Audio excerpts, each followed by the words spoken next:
Simon & Schuster Audio presents Star Trek: The Next Generation, Relics by Michael Jan Friedman. Based on the television episode story and teleplay by Ronald D. Moore. Read by James Doohan, with an introduction and conclusion by LeVar Burton.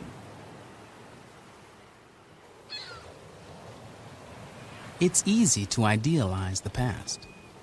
Take sailing ships, for instance. Not the big, hard-hulled vessels we use today to travel through subspace from one star system to another. No, I'm talking about the clumsy, little wooden canvas jobs men used in the old days to navigate their planet's oceans. When I was young, I liked to imagine myself at the helm of one of those ships. The wind singing in my ears, the taste of salt spray on my lips.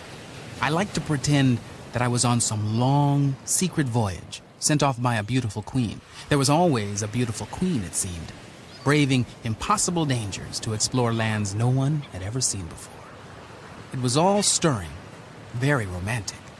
Of course, if my dreams had been a little more historically accurate, I probably wouldn't have come back alive from any of those voyages. In those days, sailors often didn't.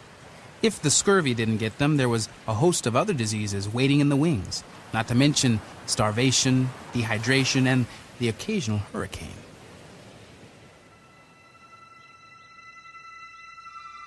Then I got older, and my dreams came to revolve around more recent times. I imagined myself on board some early starship back in the days when everything was theoretical and experimental, and nobody was quite sure their shiny new machines would work the way they were supposed to. But I didn't dream that I was at the helm any longer, or even in charge. In those older, more mature dreams, I was the ship's engineer, the guy everyone turned to when things started to fall apart, the guy who could always figure out a way to do what needed to be done. Of course, it wasn't all romance and adventure in those days either, but the casualties were a lot fewer and the problems were a good deal more interesting. And so, when I took the entrance exams for Starfleet Academy, I wasn't aspiring to be Geordi La Forge captain. All I wanted was to be Geordi La Forge chief engineer. Then I could be one of those guys who put everything back together when it began to fall apart, just like in the good old days when they were still just feeling their way through the galaxy.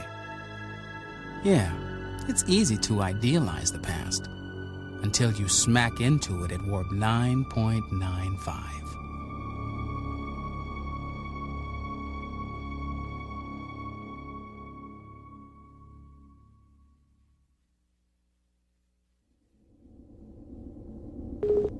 Captain Picard? Jean-Luc Picard was in his ready room studying a monograph on the formation of accretion bridges in binary star pairs. Yes, Mr. Data? Sir, there is something here that you should see. I'm on my way. Rising, the captain rounded his desk and headed for the exit. Mr. Data would not have summoned him unless this were a matter of some urgency.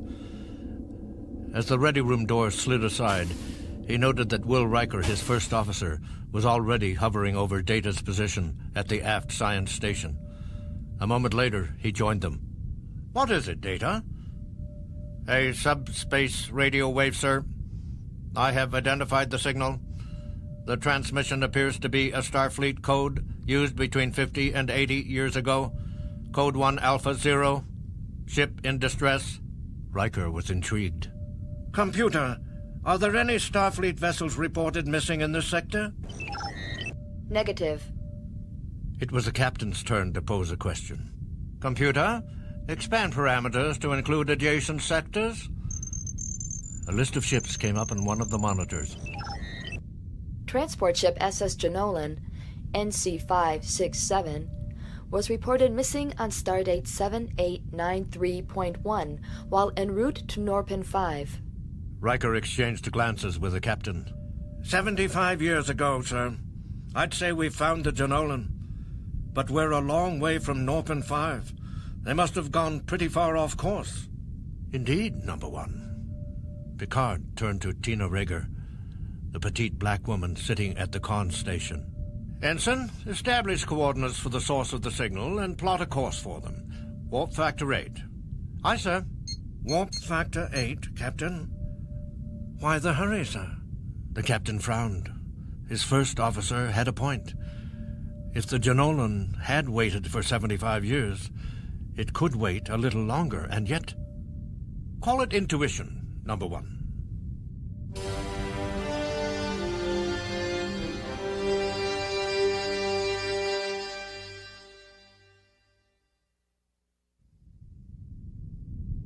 Will Riker drummed his fingers on the armrest of his seat in the command center. For 4 days, they'd been riding through subspace, heading for a rendezvous with what was left of the Jenolan. Captain. It was Worf. Turning away from the science console, Picard answered him. Yes, Lieutenant? We are approaching the coordinates of the distress signal. Picard turned to Ensign Rager. Bring us out of warp, Ensign. Aye, sir. Riker stood. He got antsy whenever the ship was about to close in on its objective, particularly one it had been pursuing as long as this one. Unfortunately, the main view screen showed nothing except an unfamiliar starfield. They were still millions of kilometers short of the signal source, which they would now approach on impulse power. Suddenly, the Enterprise was rocked, as if a giant hand had grasped it and was shaking it like a tambourine. Riker grasped at the back of Rager's chair to keep from being catapulted across the deck. Then, as abruptly as it started, the shaking stopped. But that was no guarantee that they wouldn't be treated to a repeat performance. Yellow alert. As Riker headed back to his place in the command center, Picard and Data were barely a step behind him. The captain glanced at Worf. Report, Lieutenant. We have entered a massive gravitational field, sir. Picard frowned, and he wasn't the only one.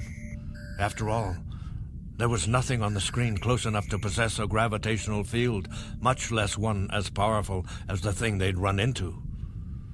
Riker turned to the android second officer, hoping for more information. Data was bent over the ops station, having replaced the crewmen who had been sitting there before. Mr. Data? Commander, there are no stellar bodies listed at these coordinates in our charts. However, sensor readings indicate the presence of an extremely strong gravitational source in this vicinity. It is directly ahead. It didn't make sense, Riker thought, unless the object creating the field was cloaked somehow. Picard must have had the same idea. Mr. Worf, can you localize the source of the gravity field? Yes, sir. On screen. The starfield on the view screen changed, reflecting another view, and if one looked closely, there was a small dark ball at its center. The captain turned to Worf again. Magnify, Lieutenant. The image increased several orders of magnitude, until it could be seen more easily. It now appeared as round and smooth as a billiard ball, but because it was so dark, it was hard for Riker to discern anything else about it. Sensors? Data swiveled in his chair. I am having difficulty scanning the object. However, it would appear to be at least 200 million kilometers in diameter. Riker looked to Picard. The captain's surprise mirrored his own. Sir, that's almost the size of Earth's orbit around the sun. Indeed, number one. Why didn't we detect it before now? Any idea, Data? Captain, the object's enormous mass is causing a great deal of gravimetric subspace interference. That interference might have prevented our sensors from detecting the object before we dropped out of warp. Picard's brow wrinkled as he gazed at the view screen. Mr. Data, could this be a Dyson sphere? There is no comparative data, Captain. However, this object does fit the general parameters of Dyson's theory. Riker looked from one to the other. A Dyson sphere? It's a very old theory, number one. I'm not surprised that you haven't heard of it. A 20th century physicist, Freeman Dyson, postulated that an enormous hollow sphere could be constructed around a star. This would have the advantage of harnessing all the radiant energy of the star, not just a fraction of it. A population living on the interior surface would therefore have a virtually inexhaustible source of power. Are you saying there might be people living in there? The answer was supplied by Data. Possibly a great number of people, Commander. The interior surface area of a sphere this size would be equivalent to that of more than 250 million Class M planets. Worf looked up from his tactical console. Sir, I have located the distress signal. It is coming from a point on the northern hemisphere.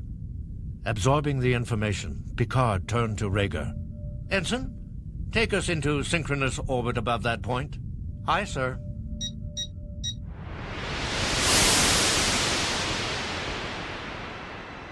They still had to answer the 75-year-old distress call, Riker mused. But their interest in the Jenolan had already paled beside their interest in the sphere. Gradually, they pulled closer to it, until they at last achieved the synchronous orbit that Picard desired. The monstrous object looked like a giant wall in space, stretching in every direction as far as the eye could see. Where before the sphere had appeared perfectly smooth, it was now possible to discern intricate patterns on the surface.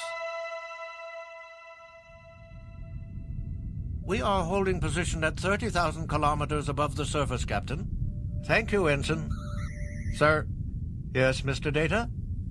The distress signal is coming from a Federation ship which has impacted on the surface of the sphere. It is the transport ship Jenolan. Riker nodded. Any life signs? Our sensors show none, sir. However, there are several small power emanations, and life support is still functioning at minimum levels. Out of the corner of his eye, Riker noticed Picard looking at him. Knowing exactly what the captain wanted, the first officer tapped his communicator. Bridge to engineering. Geordi, meet me in transporter room 3. Then he turned to the Klingon security chief. Mr. Worf, you're with me as well.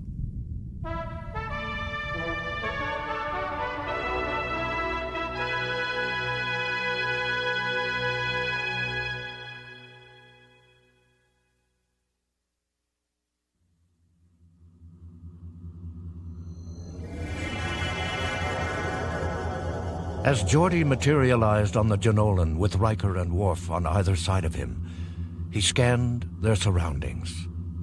Huh. A bit cramped, isn't it?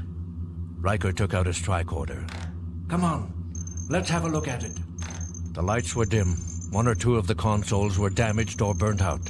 There were piles of ash on the floor, and in several spots the bulkhead was caved in. Geordi shook his head as he took it all in. This ship really went through the ringer even before it crashed. Wonder what happened to it. Sniffing the air, Riker turned to the Klingon. Pretty stale in here. See if you can increase the oxygen level, Lieutenant. Nodding, Worf moved over to one of the consoles. Meanwhile, Geordi's tricorder led him to the transporter controls. Not that he expected to find anything of interest there, but he had to cover all the bases. A moment later, he was glad he had. Commander? What is it, Geordi? This transporter is still online. It's being fed power from the auxiliary systems. Riker bent over the transporter controls to do some checking of his own. How about that? The materialization subroutine has been disabled. And that's not all. The auxiliary phase inducers have been connected to the emitter array. The override is completely gone, and the pattern buffer's been locked into a continuous diagnostic cycle. That doesn't make any sense. Locking the unit in a diagnostic mode just sends inert matter flowing through the pattern buffer. Suddenly, Geordi saw something on the console. Something he hadn't noticed before. Damn. Someone's pattern is still in the buffer. Riker's eyes narrowed as he followed Geordi's pointing finger. You're right. It's completely intact. Less than 0.003 signal degradation. But how is that possible? Geordi shrugged. I don't know. I've never seen a transporter system jury-rigged like this. Riker frowned. Geordi, could someone survive in a transporter buffer for 75 years? The chief engineer bit his lip. It had never been attempted, not to his knowledge anyway. But I know a way to find out, Commander. ever so carefully, Geordi worked the controls of the transporter unit. Then, taking a deep breath, he touched one final command area and looked to the tiny platform in front of him. In the next instant, he saw a figure taking shape. It wavered in the beam, acquiring a density at a snail's pace, and then, with a last surge of energy, solidified. Riker shook his head in admiration. My God, Geordi, you did it! And so he had. For what stood before them was a living, breathing denizen of the 23rd century. And except for the arm he held in a sling, he was hardly the worse for wear.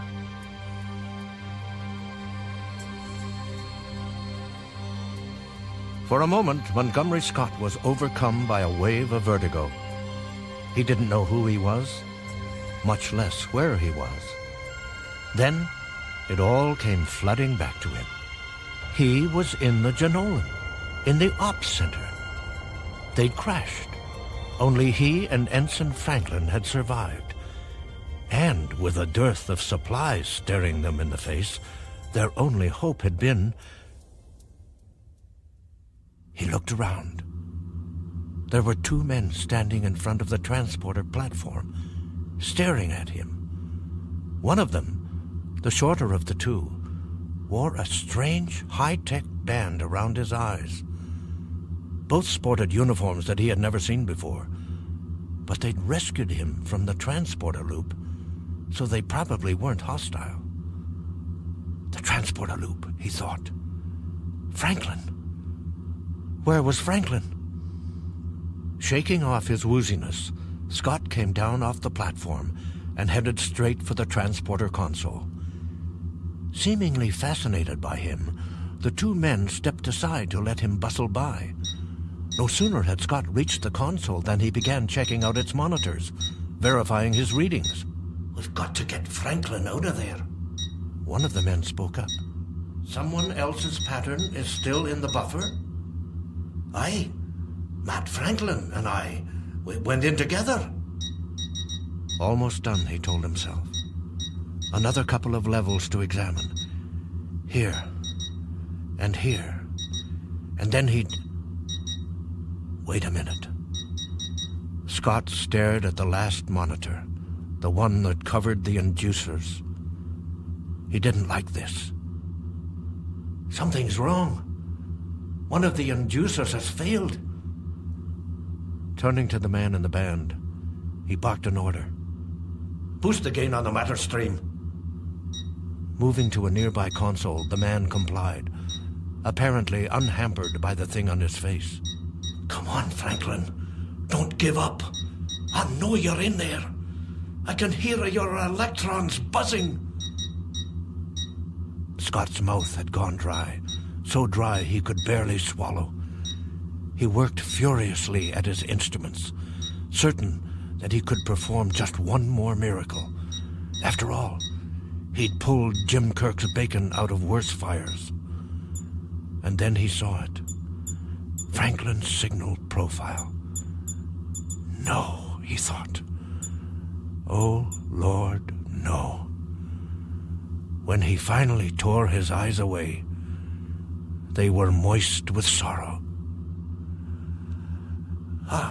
It's no use. The signal pattern's been degraded by 53%. He's gone. The last two words seemed to reverberate through the Ops Center. The man in the band frowned and looked away. The taller man took a step forward. I'm sorry. So am I, lad. So am I. I'm Commander William Riker, First Officer of the Starship Enterprise. At the name, Scott felt something rise within him, a gladness that, just for a second or two, made him forget his sorrow. The Enterprise, eh? I should have known. And I'll bet it was Jim Kirk himself who hauled the old girl out of mothballs to come looking for me. He wondered just when Starfleet had started outfitting its officers in these skin-tight suits. There was barely enough room in them to hide a wart. The name's Captain Montgomery Scott. How long have I been missing? Riker looked at his companion. The man in the band just shrugged. This may seem something of a shock, Captain Scott, but it's been a good, sir. The word had been spoken by someone with a deep voice, a very deep voice. Scott, like the others, turned in response and found himself staring at a savage, bony-browed Klingon, the same sort of villain who had tried to take his life time and again when he'd served under Kirk. And impossible as it seemed, the bloody heathen was wearing the same kind of uniform as Commander Riker. Did that mean... could it possibly mean... Unperturbed, the Klingon addressed the first officer. I have restored life support, sir. The oxygen levels will return to normal shortly. Riker acknowledged the information with a nod, then turned to the newcomer. Captain Scott. Scott saw Riker looking down at him. The man seemed sympathetic. Aye, lad. This is Lieutenant Worf. Scott sighed. He'd been hoping there was some other explanation. The first officer put a hand on his shoulder. Captain Scott, perhaps there are a few things we should talk about. Scott turned to him, feeling very much upstream without a paddle. Aye, and perhaps more than a few. It took a while for them to brief him on the truth, and a lot longer before he could even come close to accepting it. My God, thought Scott. 75 years. 75 years.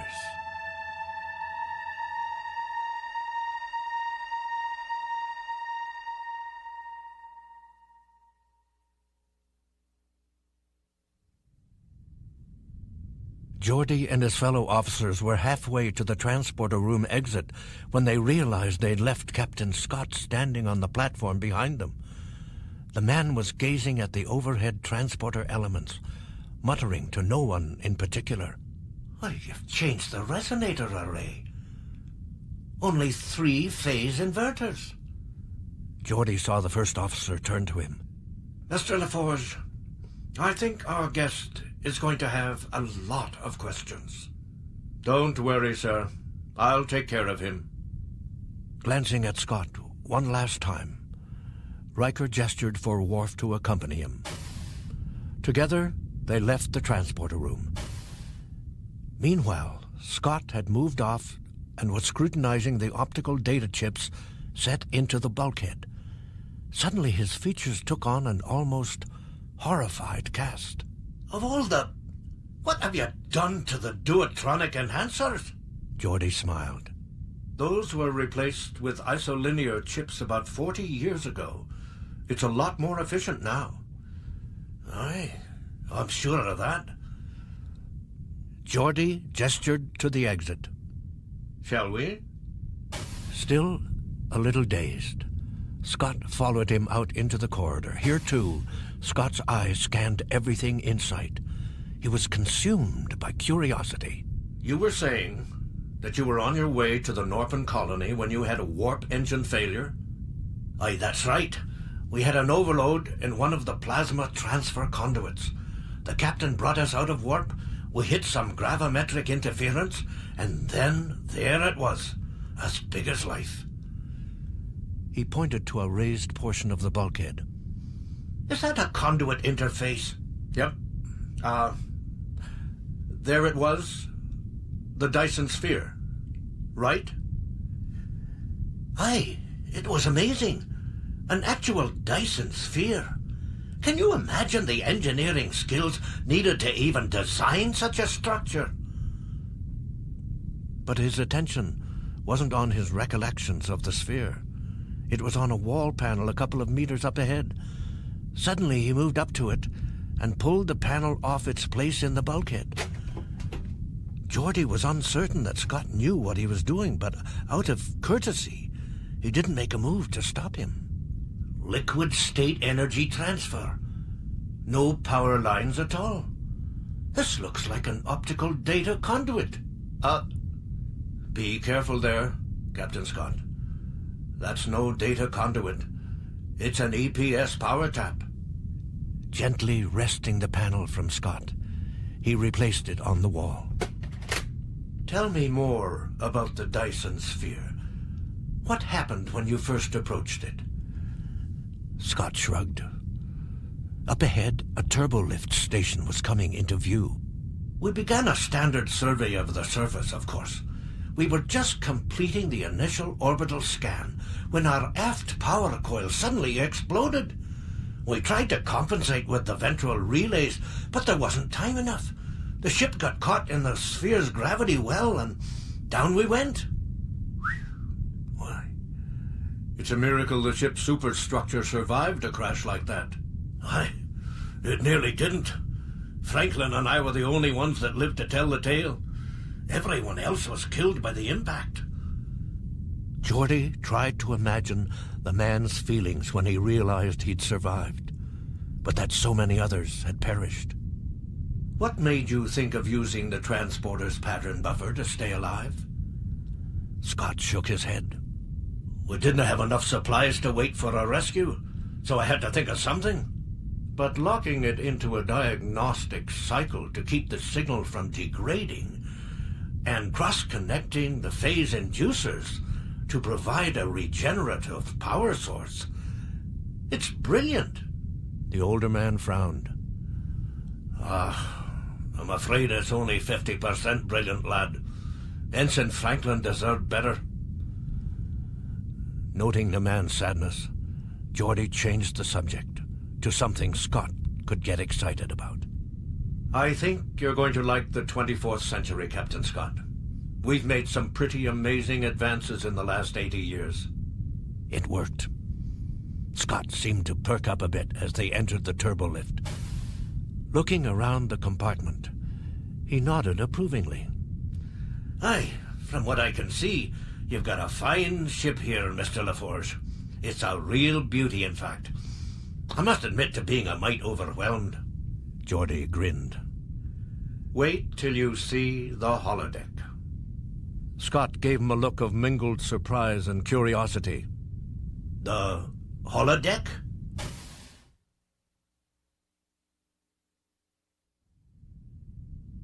So, what do you think, lass? Beverly Crusher, Chief Medical Officer of the Starship Enterprise, looked down at her latest patient and shook her head. Well, you're a treasure, Captain Scott. An absolute treasure. The only person ever to spend 75 years cycling around in a transporter and live to tell of it. Now, hold still, will you? Sitting on a biobed in sickbay, Scott winced as the doctor examined his injured limb. It's easy for you to say, lass. Your arm has nae been broken for the last 75 years. Crusher glanced at Geordi, who'd escorted Captain Scott to sickbay. Geordi shrugged. Turning back to her tricorder readouts, Crusher considered the information there. You've got a hairline fracture of the humerus, Captain. It'll ache for a few days, but after that, it should be fine. Thank you, lass. Scott turned to Geordi. Well, I'll say this for your enterprise. The doctors are a fair sight prettier than what I'm used to. Crusher couldn't help but smile. Flattery will get you nowhere, Captain. Before Scott could reply, the sickbay doors opened to admit another visitor. This time, it was the man in charge of the Enterprise. Dutiful as ever, Geordi made the introduction. Captain Scott, this is Captain Picard. Picard extended his hand. Jean-Luc Picard, Captain Scott. Welcome aboard. Scott clasped the captain's hand as warmly as it was offered.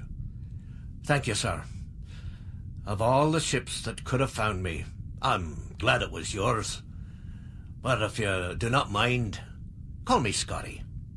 Very well. How are you feeling, Scotty? Good question. How am I feeling, Doctor? Crusher slipped her tricorder into her pocket. Well, other than a couple of bumps and bruises and a slightly battered arm, I'd say you feel fine for a man of 147. How about that, Captain? And I do not feel a day over 120. Picard smiled politely. I must say, I was surprised when Commander Riker told me you were aboard the Janolan. Our records didn't list you as one of their crew. Scott frowned ever so slightly. I wasn't actually a member of the crew, sir, truth to tell. I was just a passenger. I was heading for Norpin 5, you see, to settle down and enjoy my retirement. If Picard had a reaction to that, he didn't show it. I see. Well, I would very much enjoy the opportunity to discuss your career at some point. History is one of my hobbies, and I'm sure you have some fascinating insights into the events of your time. Oh, I don't know if you'll call them fascinating exactly, but I'd be happy to answer your questions. I look forward to it. Then he glanced at Geordi. Commander, we need to begin a full analysis of the Dyson sphere. I'll get right on it, sir. The captain nodded approvingly, then returned his attention to their guest. Again, welcome aboard, Captain Scott. And with that, Picard took his leave of them. Geordi turned to Scott. You heard the captain. I have to get back to engineering to start that analysis. Scott's face lit up. Engineering, lad. Oh, thought you'd never ask. And before Crusher could stop him, he'd moved down off the biobed to accompany Geordi. Just a minute, Captain. Exactly where do you think you're going? Scott looked at the doctor, puzzled. What is it, lass? You finished your tests, have you not? True, but you've had quite a shock to your system. The first thing you're going to do is to get some rest. Scott seemed on the verge of protesting until Geordi intervened. We're pretty busy right now anyway, Captain Scott, but I'd be happy to give you a tour of engineering a little later, when the doctor says it's okay. Scott looked from one of them to the other. Faced with uniform resistance, he sighed. Aye, when the doctor says it's okay. Geordi smiled. Great. See you then. Here we are, Captain Scott. The ensign assigned to show Scott to his quarters stopped in front of a door halfway down the corridor from the turbolift. After you, sir. Nodding, Scott took a step forward. The door opened to reveal the quarters that had been set aside for him. Good Lord, man. Where have you put me? The ensign turned to stare at him. Well, these are standard guest quarters, sir. I can try to find something bigger, if you wish. Scott's eyes widened. Bigger? You misunderstand me, lad. Why, in my day, even admirals didn't have such quarters on a starship. And the only person who ever complained was the dolman of Elas. You never heard such whining from a grown woman in all your life. Right, sir. You'll find the closet back there with a full wardrobe in your size, and this is the food replicator, and your computer terminal. But Scott wasn't paying very close attention. Again, he was dredging up memories. You know, these quarters remind me of a hotel room I once had on Argelius. Oh, now there was a planet. Everything a man could want right at his fingertips. Of course, on our first visit, I ran into a wee bit of trouble there, but... Excuse me, sir. I have to return to duty. Scott focused on his companion and frowned. What a fool he'd been. The ensign wasn't interested in the dolmen of Elas or the accommodations on Argelius or any other stories he had to tell. He just wanted to get on with his business. Sorry to trouble you, Ensign. No trouble at all, sir. A moment later, the door closed behind the man, and Scott was alone. He sighed and sat down on the overstuffed couch they'd given him and looked around. Then he sighed again. Suddenly, he felt very, very lost.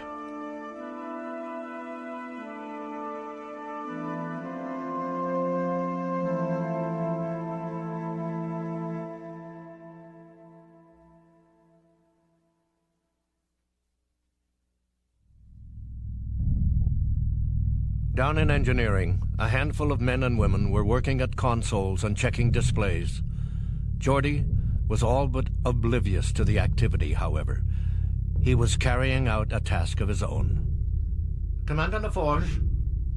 He looked up and saw Bartell, a tall blonde woman, standing at the entrance to his office. Come on in, Bartell. I've got a job for you. The chief engineer swiveled his monitor around so Bartell could get a look at the graphic on it. The bridge wants a complete spectrographic scan of the sphere. And we'll need all the sensors to be synchronized. Of course, I can't recalibrate the aft array with the warp engines in operation, so I need you to shut them down for the time being. Bartell smiled. Consider it done, sir. As she headed for the engine core, Geordi went back to work on his terminal. Truth to tell, he was eager to perform this spectrographic analysis. He was as curious about the sphere as anyone else. In fact, he was so intent on setting up the scan that he barely heard the sudden outbreak of conversation outside. But as it got closer and closer to his office, he found himself increasingly distracted by it. Picking his head up, he saw Bartell blocking someone's way, and that someone was Montgomery Scott. Can I help you, sir? I didn't think so, lass, but I'll let you know.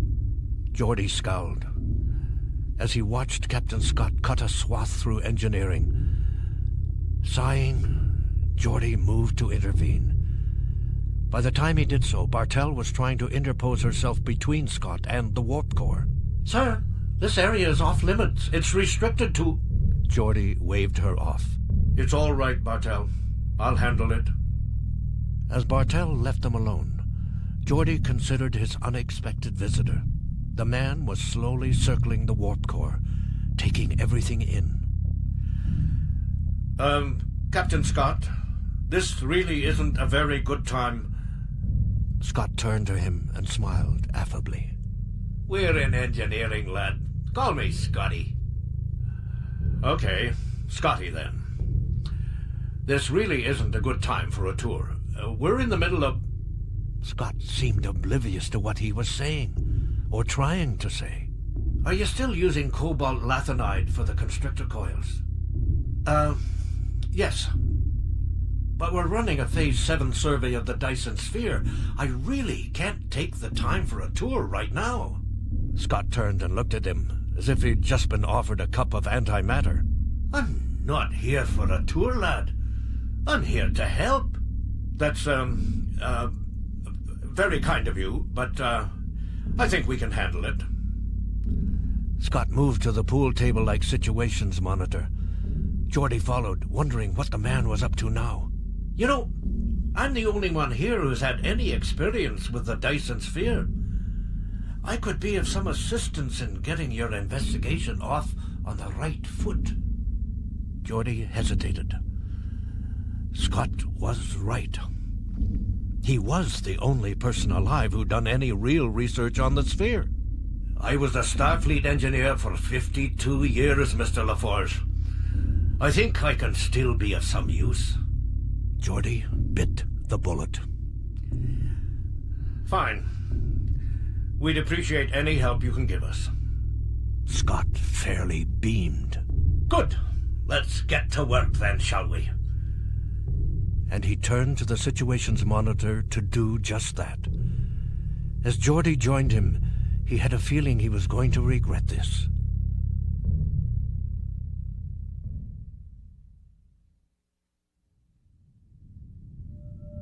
Data had spent the last several hours standing at the aft science station. He pointed to his monitor, which displayed a cross-section of the Dyson sphere. Then he looked up at Picard. Sir, sensor readings indicate the presence of a G-type star at the center of the Dyson sphere. There also appears to be a Class M atmosphere clinging to the interior surface. Picard nodded. And there is at least a possibility that the sphere is inhabited. It would appear that way, although we have been unable to find any positive signs of current habitation. Picard nodded again. The android had seldom seen him so enthralled by a scientific discovery. Send out a series of Class 4 probes to survey the far side of the sphere, Mr. Data. Perhaps we'll have more luck with them. Aye, sir. And before another second could elapse, Data had launched the first of the probes.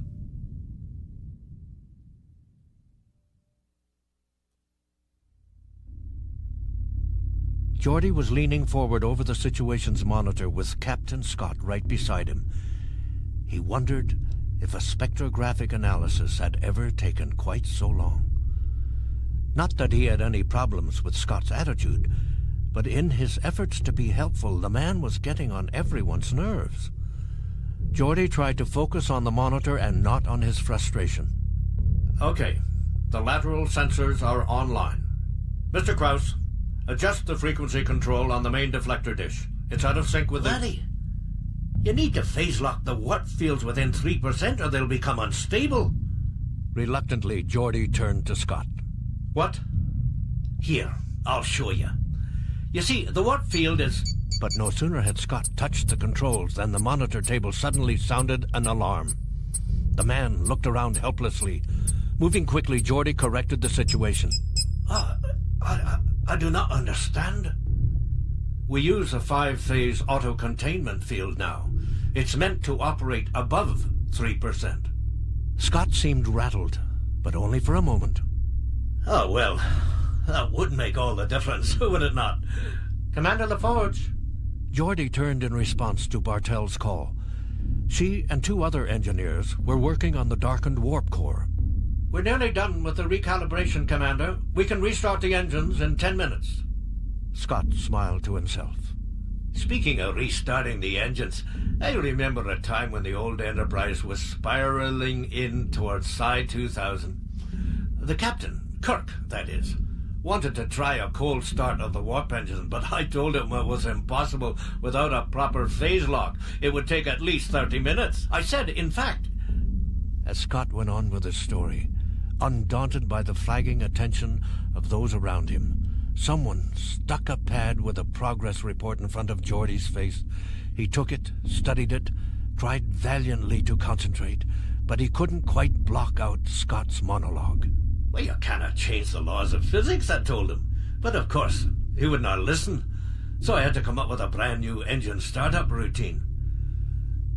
With an effort, Geordi forced himself to focus on the first line of the report.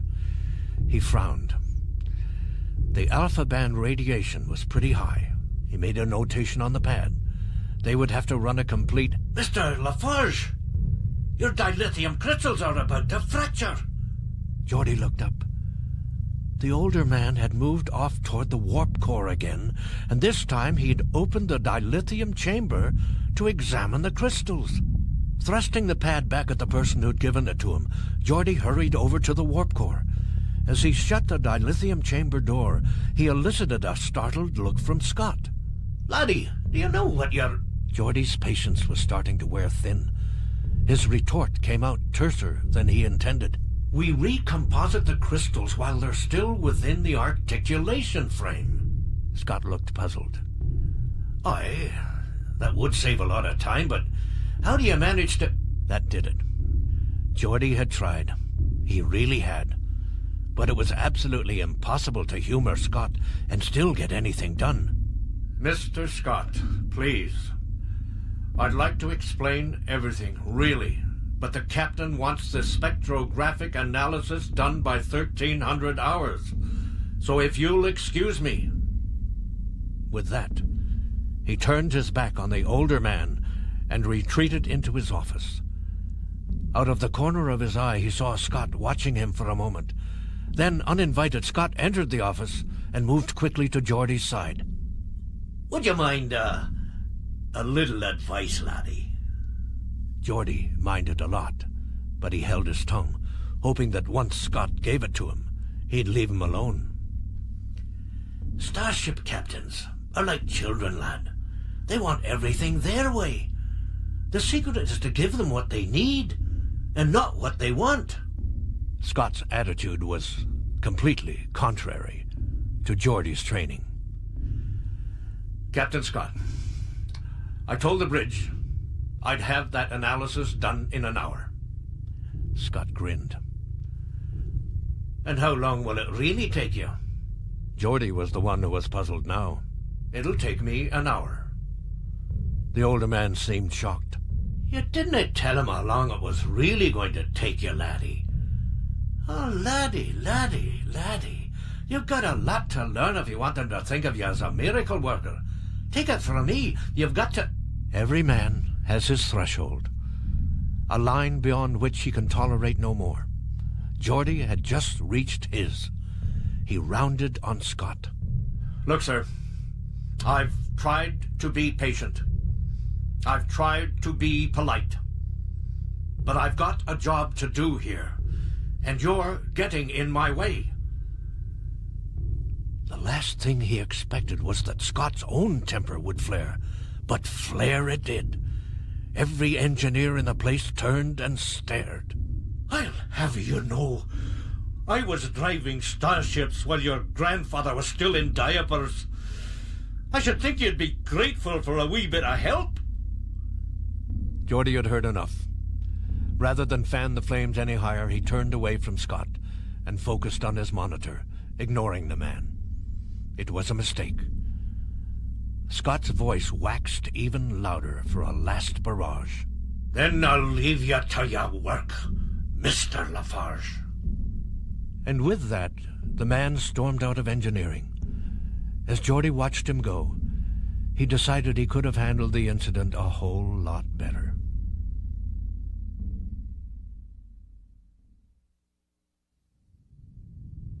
Not so long ago, Scott's quarters had seemed so spacious he didn't know what to do with them.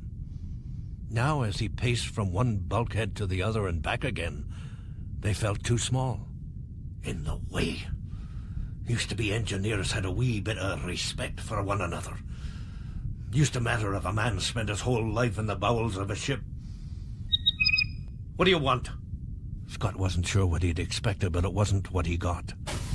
As the door slid aside, it revealed one of the loveliest brunettes he had ever seen.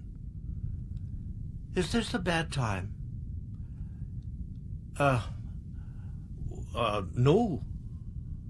He extended his hand to her.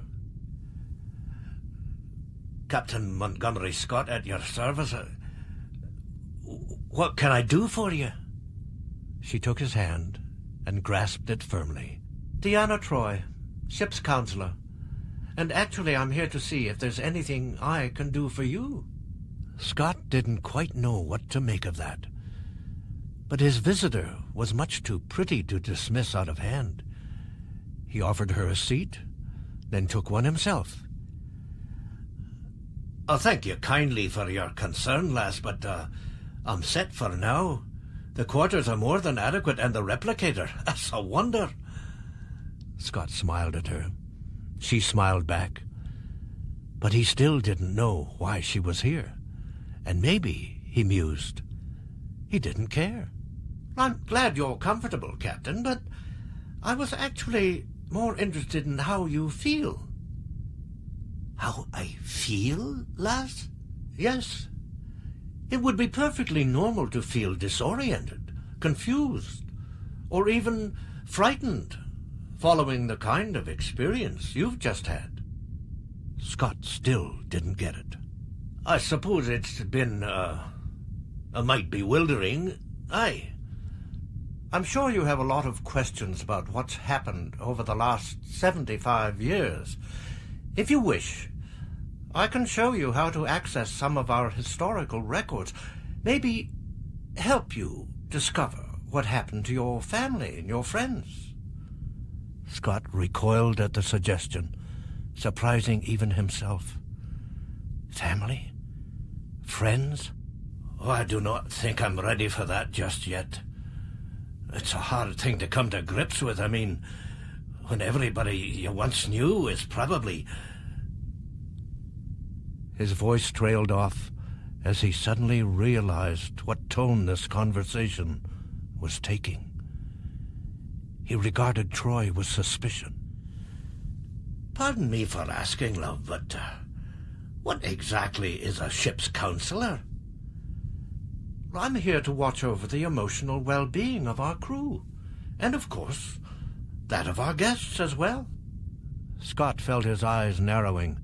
And you're an officer? Yes.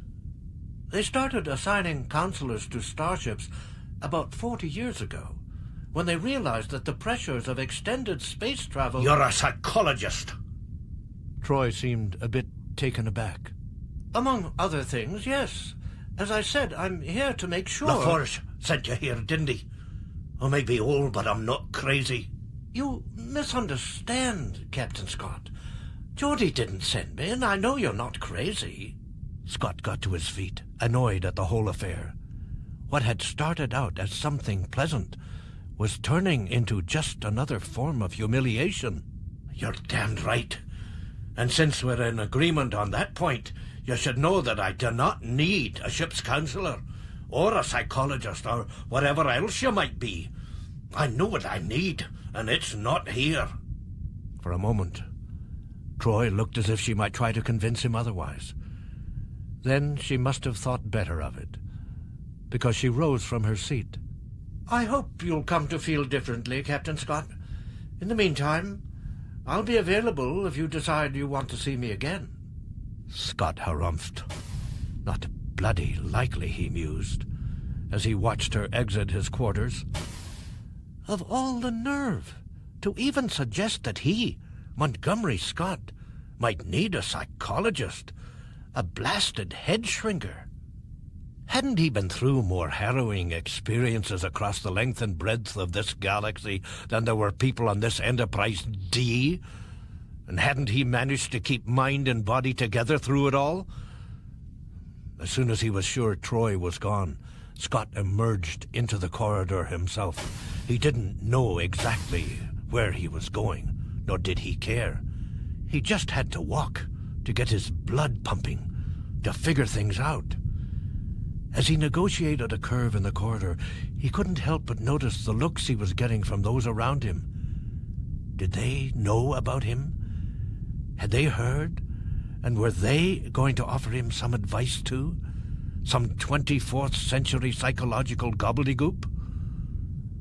Scott was so busy avoiding the gazes of the crew that he almost overlooked a very strange-looking specimen, one with golden eyes and the palest of skin tones.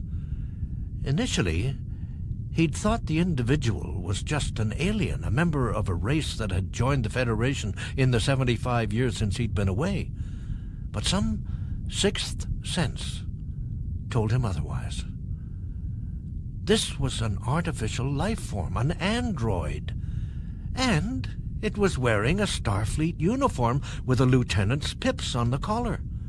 This construct was an officer on the Enterprise. First Klingons, and now this. Intrigued, Scott did an about-face and caught up with the android.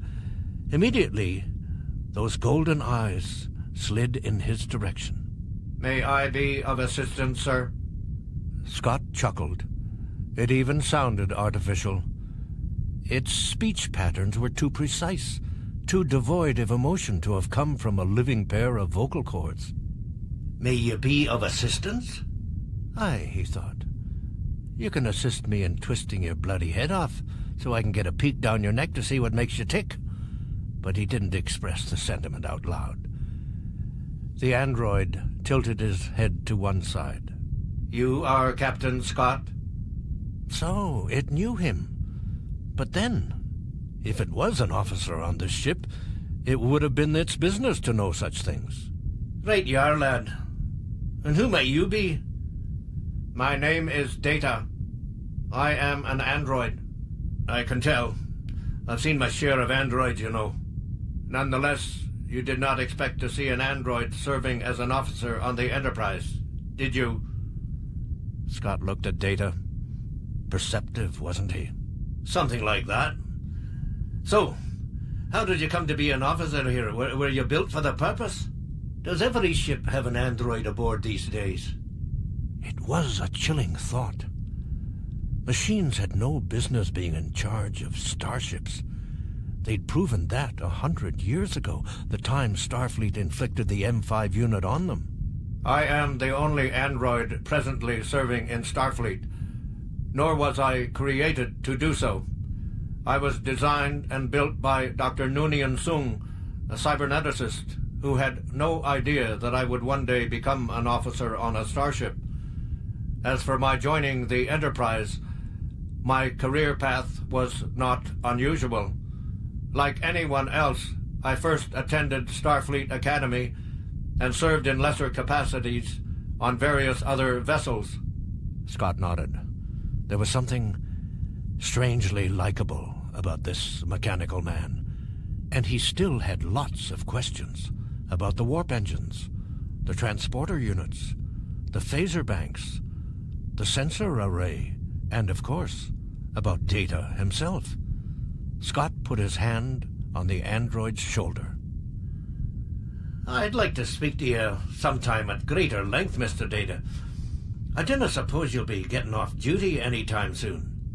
As a matter of fact, sir, I am off duty right now. Are you now? Splendid. Then maybe there's some place we can chew the fat a bit. The android looked at him, his golden eyes narrowing ever so slightly. Then, abruptly, he seemed to understand. Chew the fat. Converse. Engage in discussion. I would like that, and I believe I have an appropriate venue in mind. It is called 10 Forward. Scott had never heard of the place. He assumed it was a lab of some kind, but then that didn't really matter, did it? After all, they were going there to exchange information, not to swap tall tales over a bottle of Saurian brandy.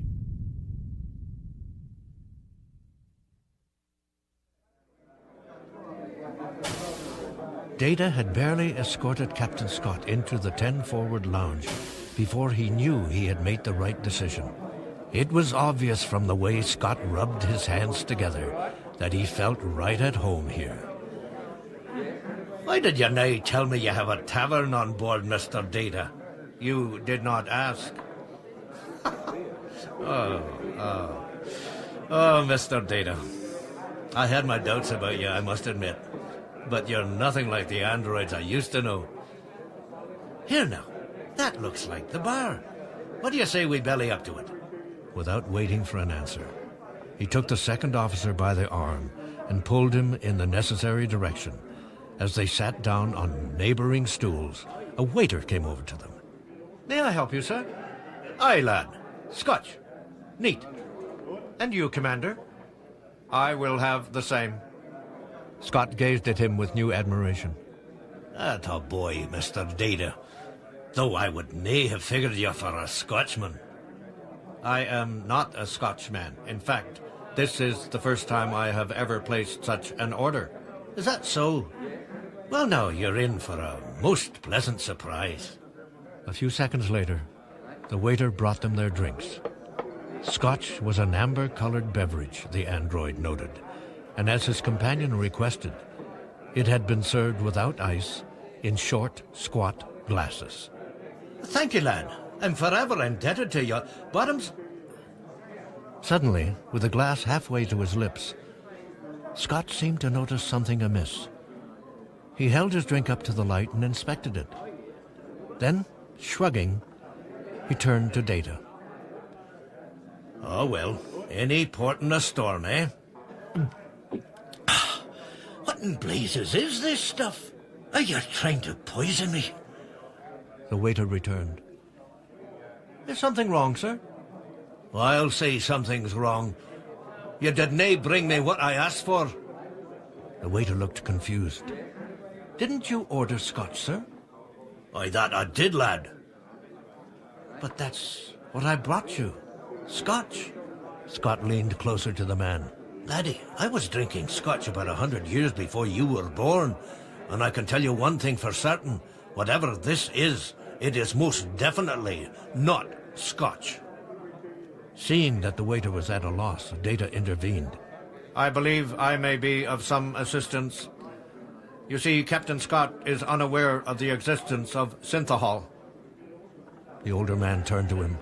Synthahol? What in the bleeding blazes is that? It is an alcohol substitute.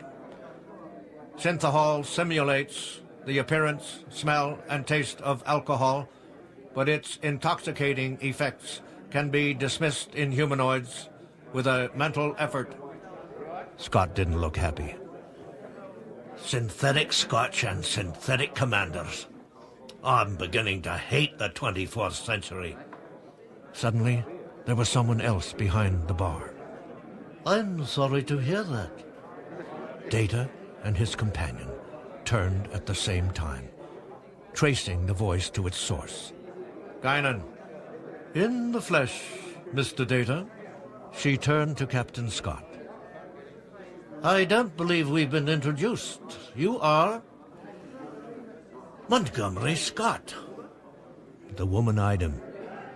Of course, the fellow they fished out of the Janolan. One and the same, lass, though I'm starting to wonder if it was worth the trouble. Guinan smiled placidly. I don't think you mean that, Montgomery Scott. I think you've been saying a lot of things you don't mean. Scott looked at her, narrow-eyed. Do not tell me that you're another one of those counselors. No, I'm not one of those. I'm the person who runs this place. I see. Then you're the one responsible for serving that synthahoozes instead of real scotch. Let me tell you something, lassie. I was drinking scotch about 100 years before you were born. I doubt it. Scott hadn't expected that response. I beg your pardon. You weren't drinking scotch 100 years before I was born. And for that matter, neither was your great-great-grandfather. But of course, that's another story entirely. In any case, since you obviously don't care for what we're serving you here... Walking around to the back of the bar, she bent down and reached for something. When she came up again, she had a very old, dusty bottle full of a dusky green liquid. With a flourish, she placed it next to a clean glass on the bar's polished surface. I keep a, shall we say, limited supply of non-synthaholic beverages behind the bar. Perhaps this one will be more to your liking, Captain. Scott considered the bottle, then Guinan, and then the bottle again. Curious, Data picked it up, removed the cap, and sniffed the contents. What is it? Data told Scott the only thing he knew for certain. It is green. Scott regarded the bottle again and shrugged. Well, I guess that's good enough for me.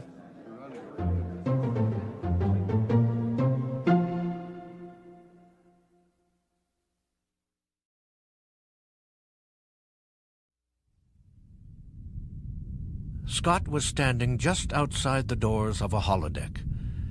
He was still carrying the bottle of green liquor and the glass from 10 forward. He activated the bulkhead computer terminal. Please enter program.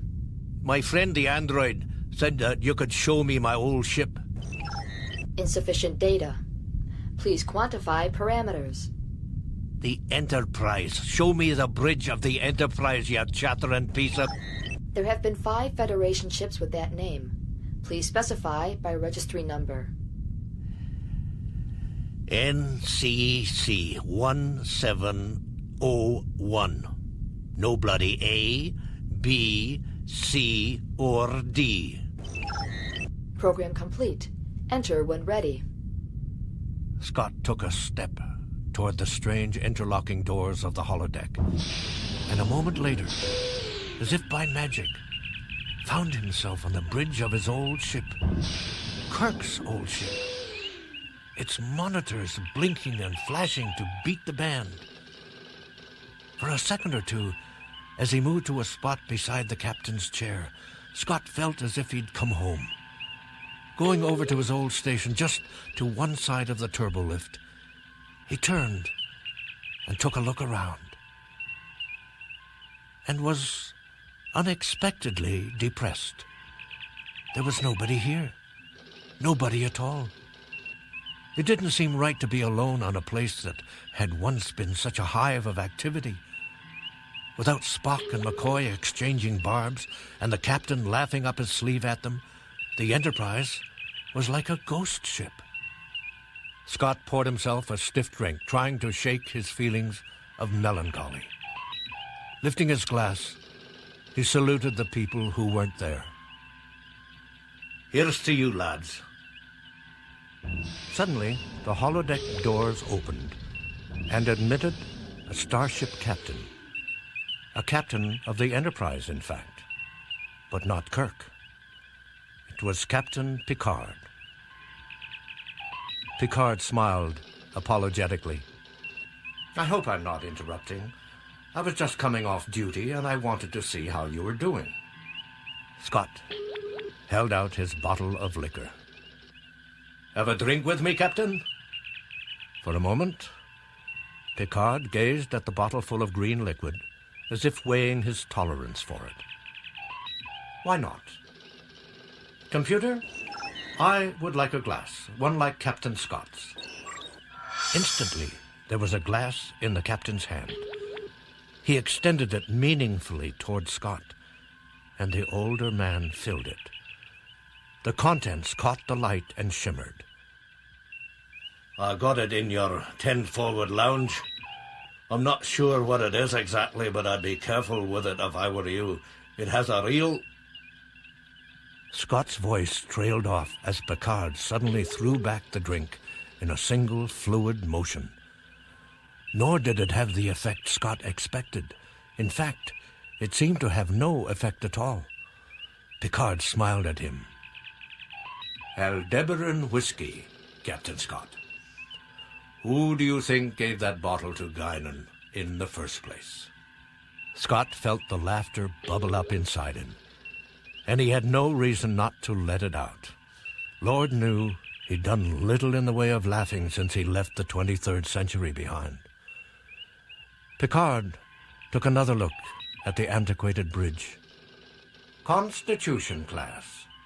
Aye, you're familiar with it. The captain nodded. There's one at the Fleet Museum. This is your Enterprise, then? Aye, one of them. I actually served on 2 ships with that proud name.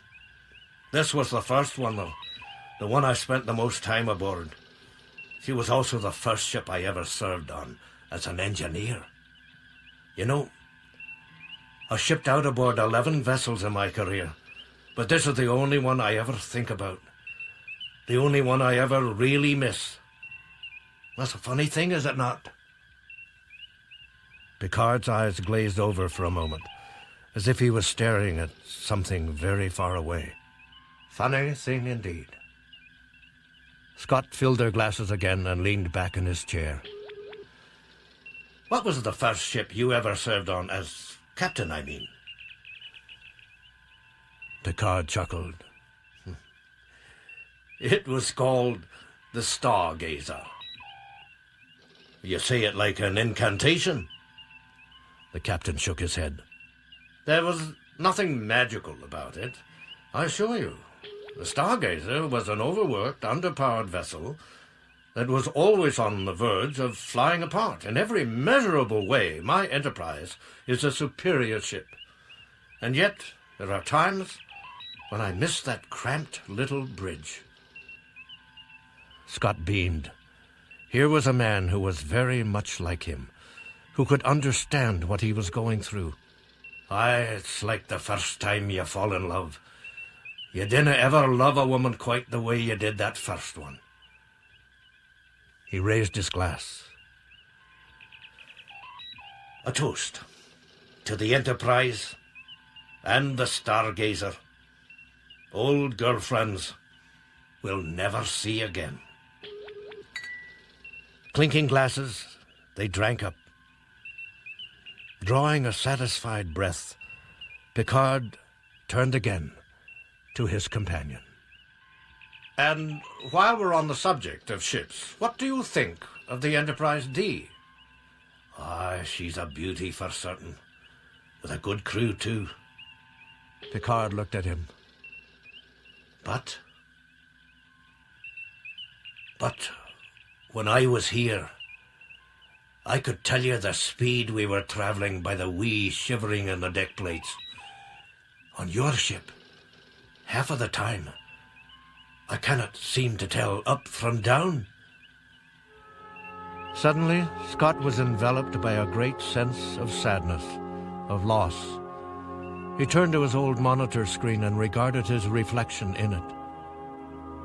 He didn't belong here. He was a dinosaur, a relic of some prehistoric age. You feeling a little disoriented? I'm in the way here, Captain Picard. I feel so bloody useless. Picard regarded him sympathetically. 75 years. It's a long time, my friend. A big gap. You shouldn't expect to close it in a day. If you'd like to study some of the technical... Scott shook his head. I'm not 18, Captain. I cannot start over again like a raw cadet. You need not start over. Not entirely. Scott shook his head more vigorously. Getting to his feet, he moved toward the captain's chair, then turned back toward Picard. There comes a time when a man finds he cannot fall in love again, and he knows it's time to stop. I do not belong on your ship, Captain. I belong on Jim Kirk's Enterprise, where I had a purpose. He used his glass to indicate the entirety of the bridge. This is not real.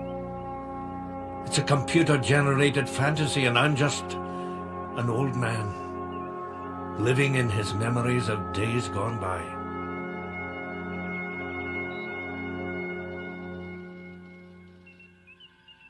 For a moment, Picard looked as if he was going to continue to argue otherwise. But he refrained.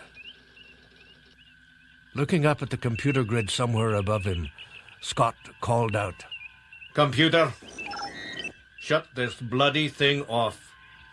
It's high time I acted my age. Instantly, the old bridge vanished, leaving the two men on the stark, empty holodeck. Scott harumphed at the sight of the yellow-on-black grid. So this was what a dream looked like after all the trappings were stripped away. It made him feel even emptier inside than before.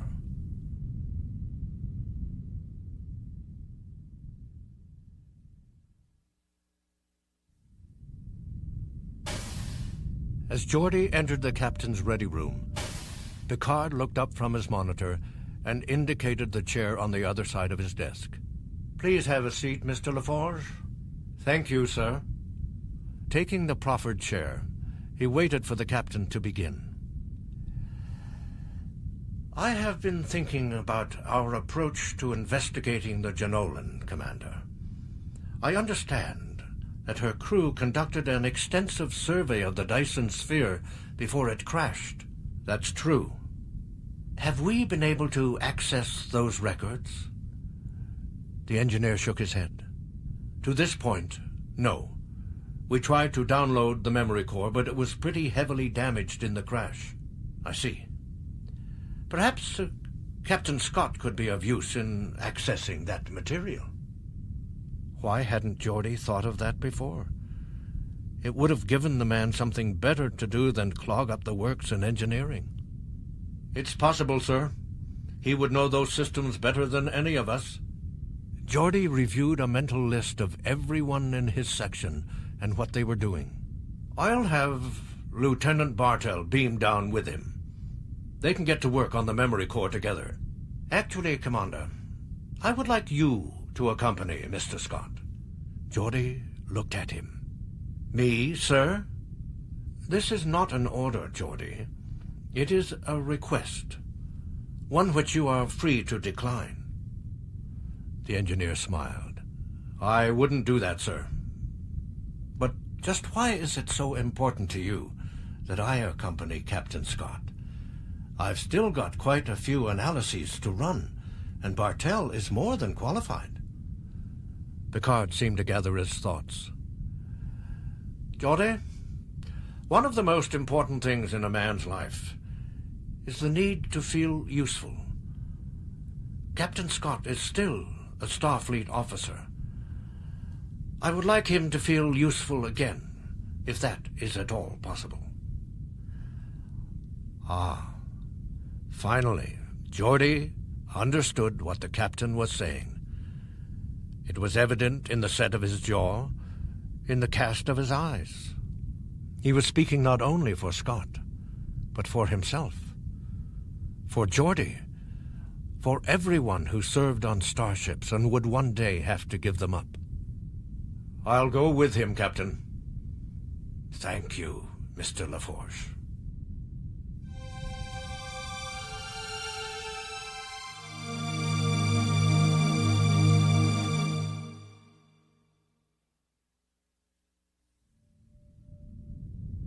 First Officer Riker descended to the command center and deposited himself in his customary place. Data, who was stationed at Ops this shift, turned in his seat to address him. Commander Riker? Yes, Data? Sir, I believe I have found something on the surface of the sphere which could be a communications device. That got Riker out of his seat again. As he moved to Data's side, the android began to explain. There is a small antenna array approximately 500,000 kilometers south of our present position. It is emitting low-intensity subspace signals which suggest it may be active. Can we open a channel, Data? Not from our present position, sir. The array is currently pointed away from us. Riker turned to Rager, who was manning the con. Have you got the coordinates of the array, Ensign? Rager worked at her control board for a second or two. Aye, sir. I've got them. Good. Prepare to take us to a position directly above those coordinates. As the ensign got to work again, Riker asked himself if this wouldn't be a good time to let the captain know what was going on.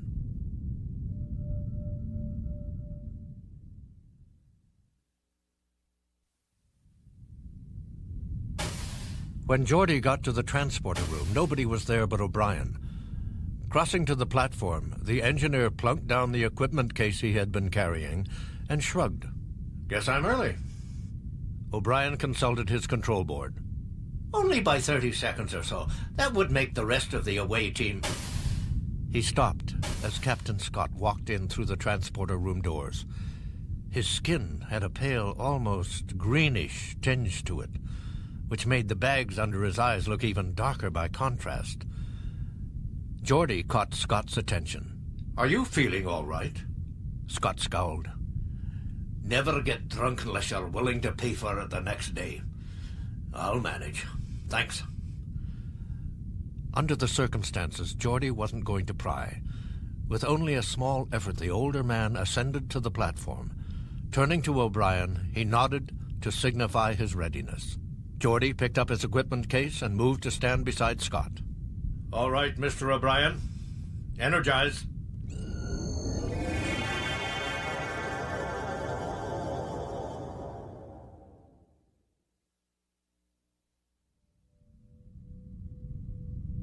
Picard regarded the main view screen, which showed a close shot of the surface of the sphere. What is that circular shape, Data? The android, who was seated at his ops control, turned to look up at the captain and Riker. Sensor readings indicate that it is some sort of airlock, sir. Possibly one that leads into the interior of the sphere. Ah, I see. And you said you found a communications array? Aye, sir. It is located on the periphery of the circular pattern at approximately 17 degrees relative. Picard glanced at the view screen. Fascinating. Absolutely fascinating. Riker smiled. This looks like the front door, sir. Shall we ring the bell? The captain regarded his first officer. Well, let's just do that, number one. Mr. Worf, try to open a channel to the communications array. Aye, sir. The Klingon set to work at his tactical console. After a few seconds, he turned to the captain. Nothing yet, sir. Keep at it, Mr. Worf. It may take... Captain! It was Ensign Rager. She looked up from her con board, her face a mask of alarm.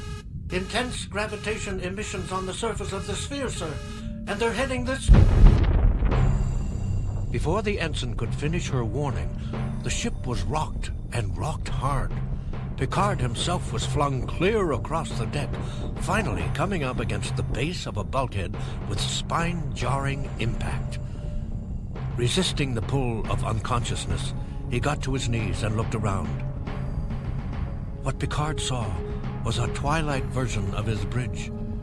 Illumination was down, several consoles had gone out, and his officers, with the exception of Data, had been strewn from one end of the place to the other.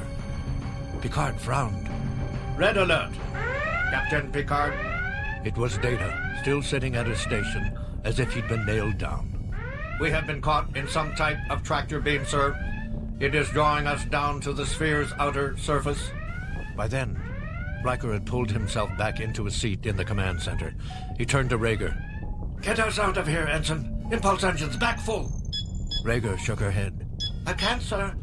We've lost main power, and our auxiliary power is down to 20%. Picard considered the irony.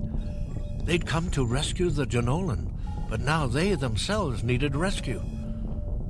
Riker barked another command. Run the impulse engines off auxiliary.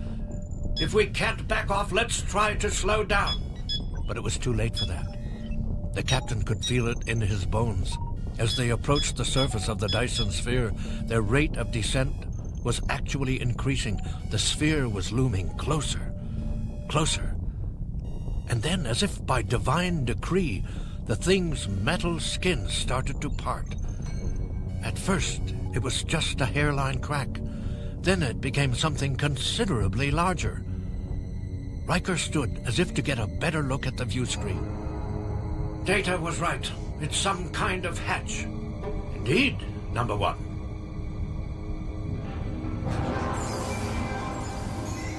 A blaze of light shot out at them, blinding them with its yellow-white brilliance. Shielding his eyes, the captain realized what it was. The sun at the center of the construct. The star that the makers of the sphere had captured and shut off from the rest of the universe. Worf glared at the screen, his eyes wild with apprehension and fury. The beam is too strong. We can't resist it. Data was the perfect counterpoint to the Klingons' intensity. It is not just one tractor beam, sir. There are 6 of them. The captain could see them now. A half-dozen faint tentacles of light emanating at intervals from the somber and featureless lip of the hatch, inexorably drawing the Enterprise to its fate. Worf cursed beneath his breath. We're being pulled inside. And so they were. They were hurtling toward the mighty hatch, falling into a hole that was gaping wider and wider to consume them, and there was nothing they could do about it. Nothing.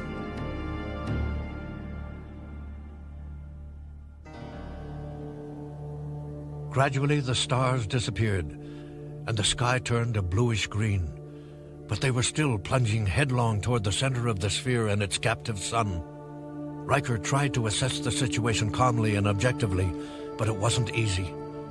The impulse engines were struggling mightily against the forces that had pulled them in.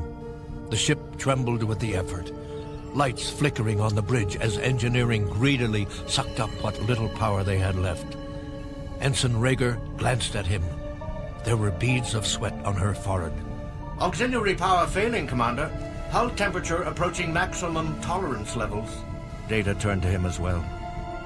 We are passing through the interior atmosphere. Picard frowned.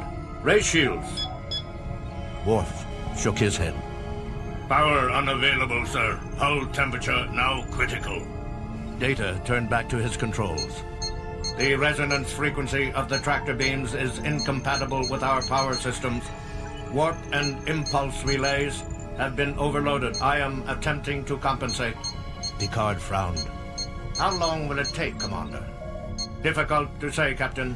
It depends on how extensively the circuits have been damaged. Picard looked at his first officer. Riker looked back. They both knew that Data's efforts would prove futile. Even if he managed to reroute the connections, they didn't have the engine power to fight the sphere's tractor beams. Riker felt a drop of sweat roll down the side of his face. Damn, he thought. It was getting hot in here, wasn't it? Though it was nothing compared to the temperatures in that furnace of a sun dead ahead. There had to be something they could do, Riker thought. Hadn't they been in impossible positions before, and hadn't they always managed to somehow get out of them? The Enterprise shuddered violently, but this time, Riker was better prepared. He was able to grab onto his monitor and anchor himself. He turned to the view screen, hoping he'd get some clue as to what had happened, and he wasn't disappointed. The blue-green sky had faded away, replaced by a clearer view of the captive star. Worf's voice cut through the other talk on the bridge. We've cleared the atmosphere. Hull temperature dropping back to safety levels. Pulling down on the front of his tunic, the captain crossed to the command center and came to stand beside Riker. We're still headed for the sun. Suggestions, number one? What the... The exclamation came from Rhaegar. The first officer looked at her. Something, Ensign? Rhaegar shook her head in disbelief. The tractor beams have released us, sir.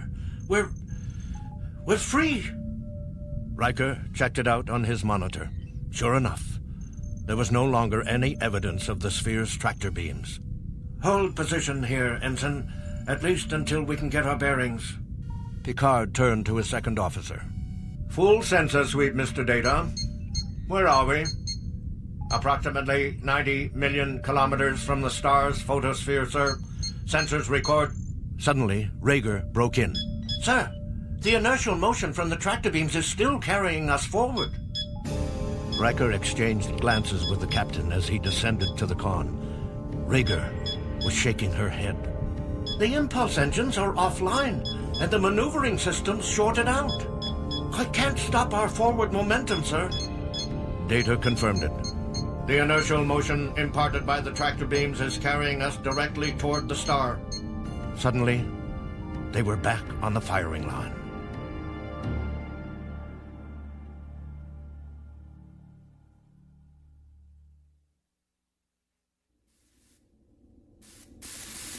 Geordi watched as Scott shook his head. Come on. Come on. Do not give me a hard time now. He was talking to an open computer panel in the op center of the Janolan, trying to coax the system into working. But despite his bantering tone, Scott didn't seem to have his heart in it. He was missing the fire that had made him such a pain in the neck back in engineering. It didn't take an empath to see that he'd been demoralized. Geordi had meant to apologize to Scott as soon as they boarded the Janolan, but there was something in the man's demeanor that said it actually might have made him feel worse. Here we go. Scott turned to Geordi. The primary computer database should be online now. Give it a try, Commander. Geordi made some adjustments and took another look at the readout on his diagnostic unit. A couple of lights flashed on the face of the device. Okay. I've got 3 access lines to the central core now. Geordi frowned, wishing he had better news. But still no data. Damn. I thought I had it that time. Thinking for a moment, Scott applied himself to the open panel again. Here, maybe this'll do it. Just a second there. Let her rip. Geordi did as he was instructed. there was no improvement. Nothing, La Forge? Nothing yet. Scott looked disgusted. Bunch of old, useless garbage. Geordi was a little surprised by the remark. What? I said it's old, Mr. La Forge. The controller can't handle the interface of your new power converter. This equipment was designed for a different era. Now it's just a lot of junk. He was talking about more than just the equipment, Geordi realized. He was talking about himself. Oh, I don't know. Looks to me like some of it has held together pretty well. Scott regarded him disbelievingly. Come on, lad, it's a century out of date. How can you use something so obsolete? Contemptuously, Scott slammed the panel closed. Geordi wanted to reach out to the man in some way. He considered the console he was working on and ran his hand over it. That's interesting, Captain Scott, because I was just thinking that a lot of these systems haven't changed much in 75 years. Scott was barely paying attention. Geordi moved over to the transporter controls. Aside from a few minor improvements, this transporter is virtually identical to the ones we use on the Enterprise. The subspace radio and sensors operate on the same basic principles, and impulse engine design hasn't changed much in almost 200 years. If it weren't for the structural damage, this ship could still be in service today. Scott considered what Geordi was saying. I may be so, but when you can build a ship like your Enterprise, who'd want to pilot an old bucket like this one? Geordi shrugged. The Enterprise has her strengths, but she's also got her weaknesses. Fix that engine, and I bet this ship could run circles around her at impulse speeds.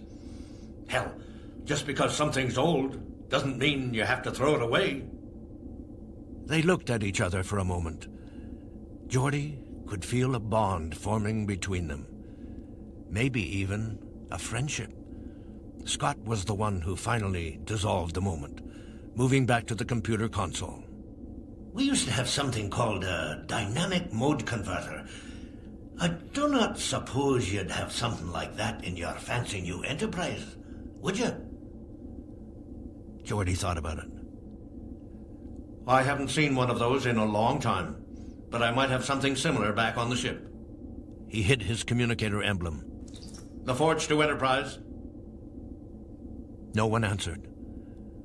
Geordi hit the emblem again. La Forge to Enterprise.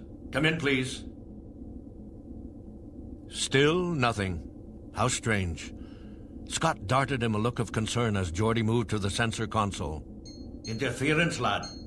No, unfortunately. A moment later, the sensor's monitor showed Geordi the astounding truth. Damn. They're gone.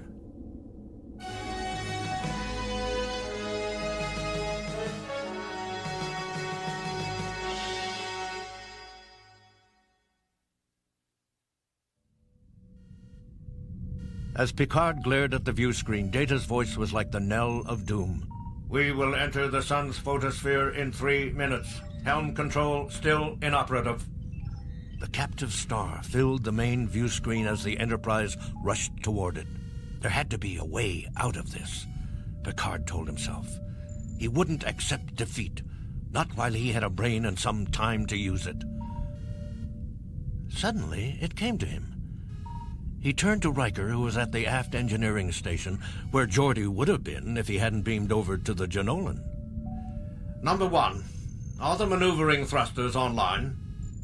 Though Riker's expression said he failed to see what the captain was getting at, he worked furiously at the controls. After a second or two, he nodded.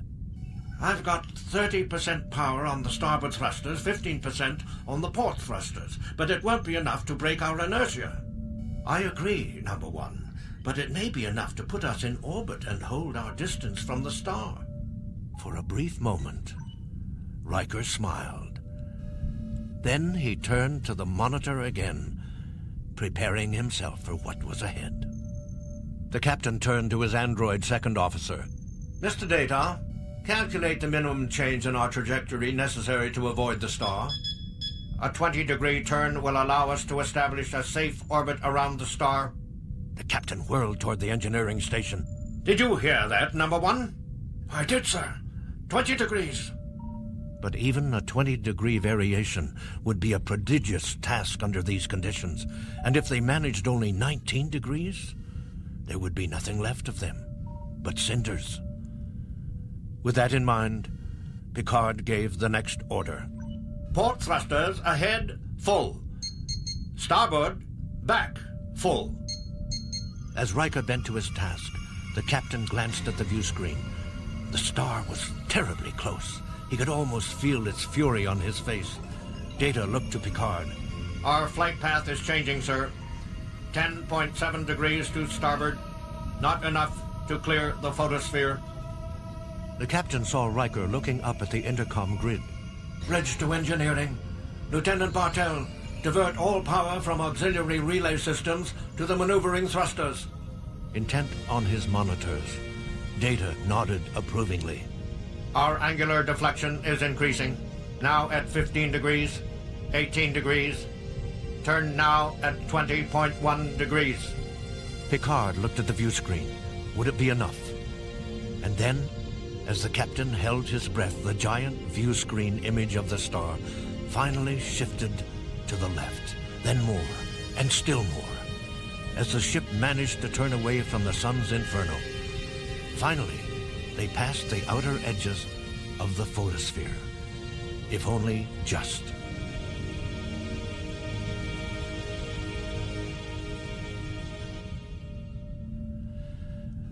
There was a collective sigh of relief. In front of Picard, Rager's shoulders relaxed. We're in orbit, Captain. Holding at 150,000 kilometers above the photosphere. Riker headed for the turbolift. I'll see about getting main power back online, sir. Very well, number one. As Riker departed for engineering, the captain took his seat and leaned back into it. Mr. Data, begin a scan of the interior surface for life forms. I want to know who brought us here, and why. Aye, sir. The captain wished he could get word to the Janolan somehow, but Geordi and Scott would be all right, at least for the time being.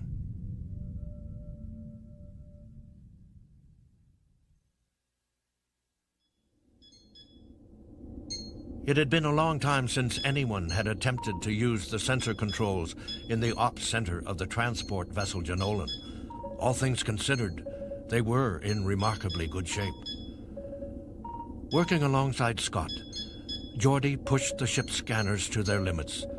But try as he might, he couldn't turn up so much as a blip. I can't find them anywhere in orbit. His companion frowned. No luck here either. Geordi shook his head. They wouldn't have just up and left. Suddenly, Scott's brow furrowed. You do not suppose they crashed into the sphere the way the Janolan did? No. We'd be picking up background radiation and debris if they had gone down like that. But then, where are they? They couldn't have just vanished. There's another possibility. They could be inside the sphere. Geordi looked at him. At first blush, it sounded preposterous, ridiculous. But the more he considered it... Maybe you're right. Scott seemed certain of it. No, just maybe. They're in there. That's the only place they could be. Geordi thought for a moment. Whatever's happened, we've got to find them. If we can get these engines back online, we could track them by their impulse ion trail. Are you daft, laddie? The main drive assembly's completely shot. The inducers are melted and the power couplings are ruined. We'd need a week just to get started. Geordi felt the anger building inside him. First, he couldn't get this guy to stand aside, and now he couldn't convince him to help. But before he could say anything, a change came over Scott. On the other hand, we don't have a week now, do we? So there's no sense crying about it. Come on. Let's see what we can do with that power converter you're so fond of. Then, turning away from Geordi, Scott made his way toward the engines, leaving the younger man a little surprised. With a bemused look, he followed his predecessor's lead.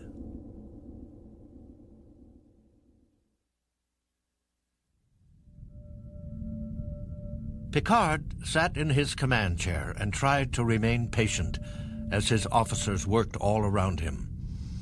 Someone had gone to the trouble of drawing them inside this thing. It was up to them to find that someone if they were to have any hope of reopening the hatch and gaining their freedom. Unfortunately, Worf had already analyzed the sphere's composition and discovered it to be composed of carbon neutronium, one of the hardest substances known. Even at full power, they couldn't generate a phaser barrage strong enough to punch a hole in it. Captain? Yes, Data? Have you got something already? I do, sir. I have completed the bioscan of the interior surface of the sphere. Unfortunately, it appears to be abandoned. The captain frowned. So much for getting any help from the sphere's builders. It looked like they were very much on their own.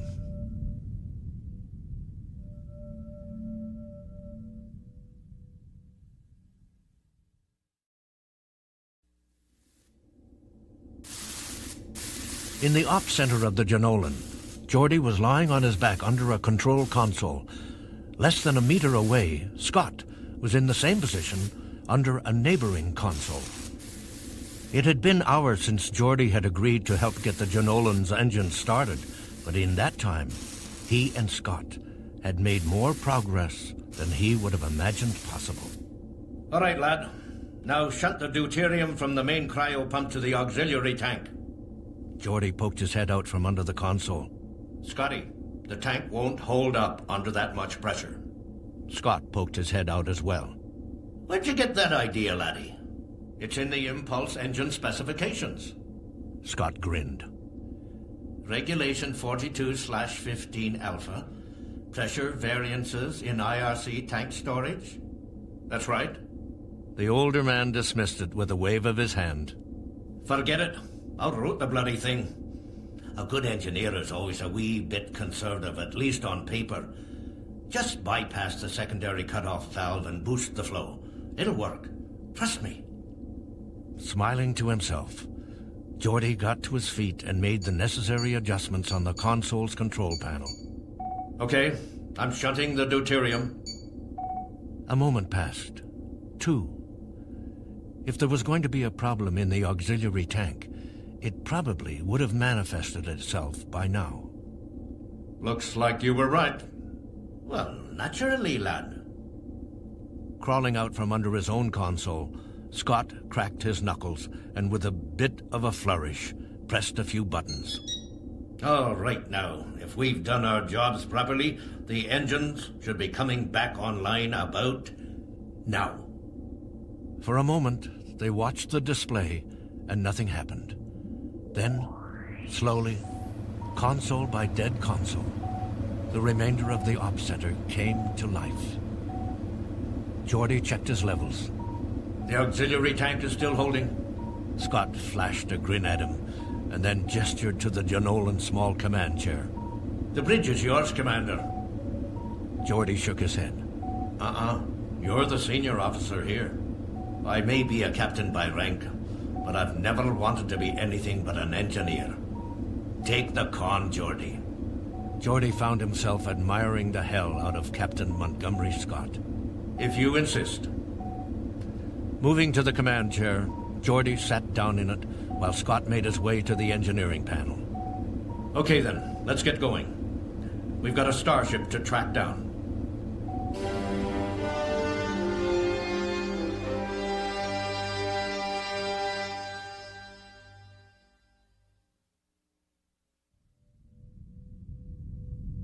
Picard was standing beside Data, watching the image of the captive star on the main view screen. He shook his head. Automatic piloting beams, you say? Yes, sir.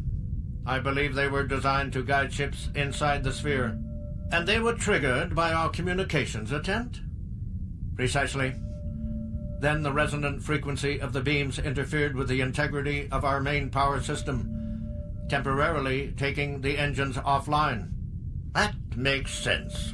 Would you care to hazard a guess as to... Suddenly, Worf broke into their conversation. Sir, sensors show a large magnetic disturbance on the star's surface. Data worked the controls on his console at a speed only he could manage. It is a solar flare, Captain. Magnitude 12, Class B. Picard turned to face Worf. Shields, Lieutenant?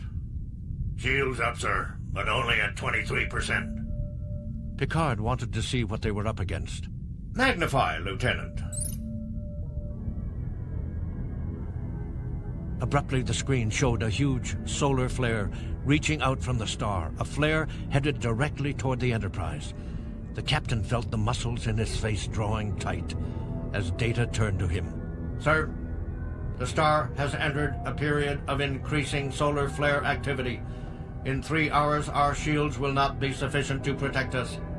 If I may speculate, Captain, such activity might explain why the sphere is devoid of life.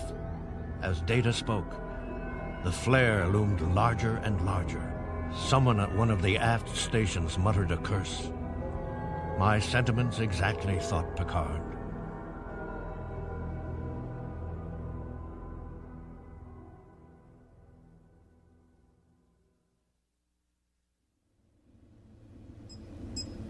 Scott looked from one monitor to the other. The first one showed a graphic of the ion path they'd been following. The second displayed the section of the Dyson sphere directly below them. Standing beside him, Geordi shook his head. End of the rainbow, Scotty, and still no pot of gold. No Enterprise. Scott pointed to his monitor. Look at the momentum distribution of these ions. It would take an impulse engine at full reverse to put out a signature like that. So wherever they went, they didn't go willingly. That makes sense. Tell you what, I'll search the surrounding space, you scan the surface of the sphere. You've got yourself a deal, laddie. As Scott worked, he shook his head. He still believed that the Enterprise had vanished inside the sphere. There was no other explanation. But if that was the case, how had it happened? There was no visible means of entry, and without one, his theory, unlike the sphere, had a pretty big hole in it. Anything, Scotty?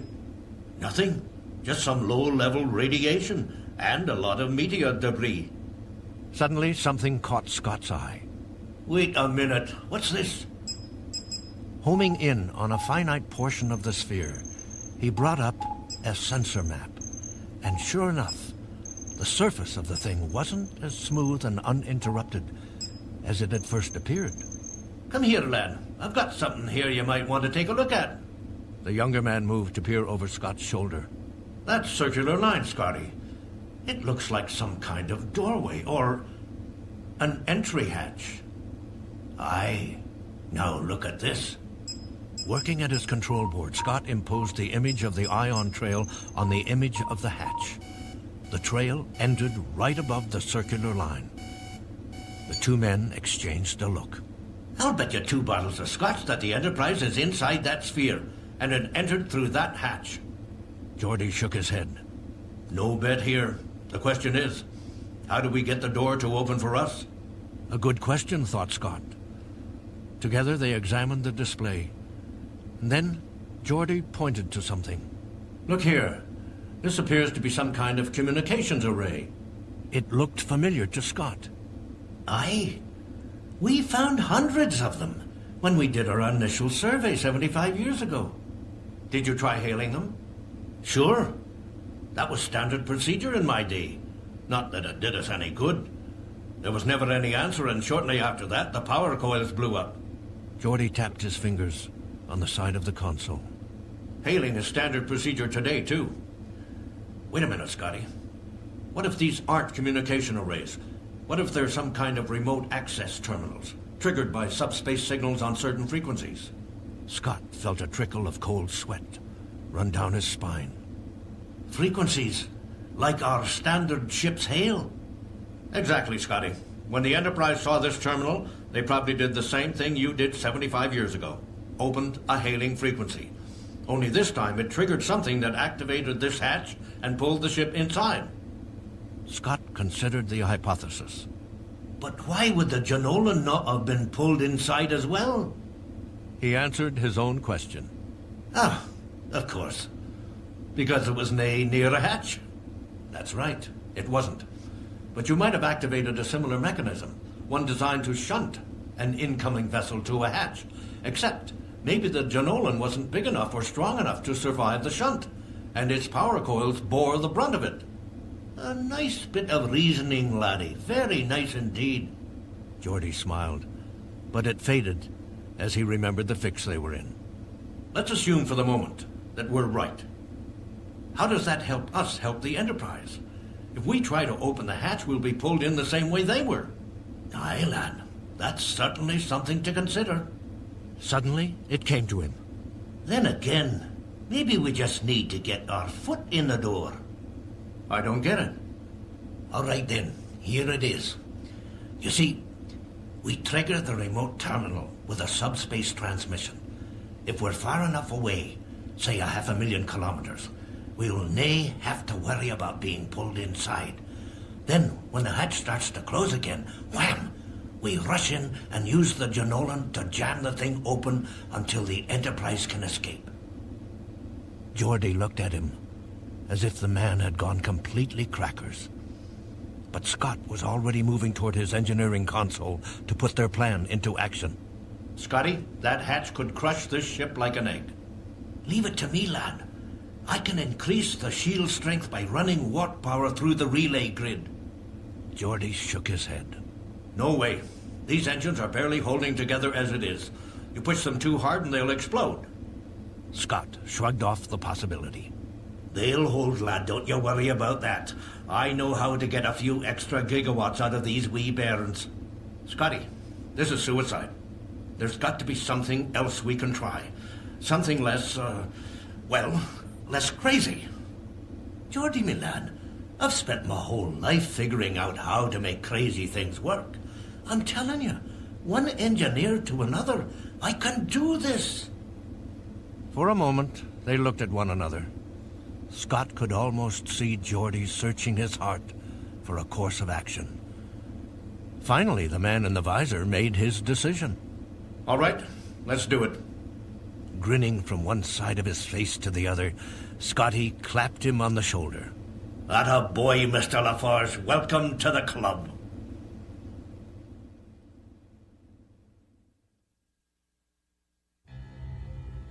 On the bridge of the Enterprise, Picard steeled himself against the impact of the onrushing solar flare. All around him, his officers did the same. Worf scowled. Impact in 22 seconds. The captain stifled a curse. They had survived almost every manner of assault imaginable. They had weathered the most hideous of cosmic phenomena, and yet here they were, helpless in the face of a simple solar flare. 10 seconds, sir. At the sound of Worf's warning, Picard's teeth grated together.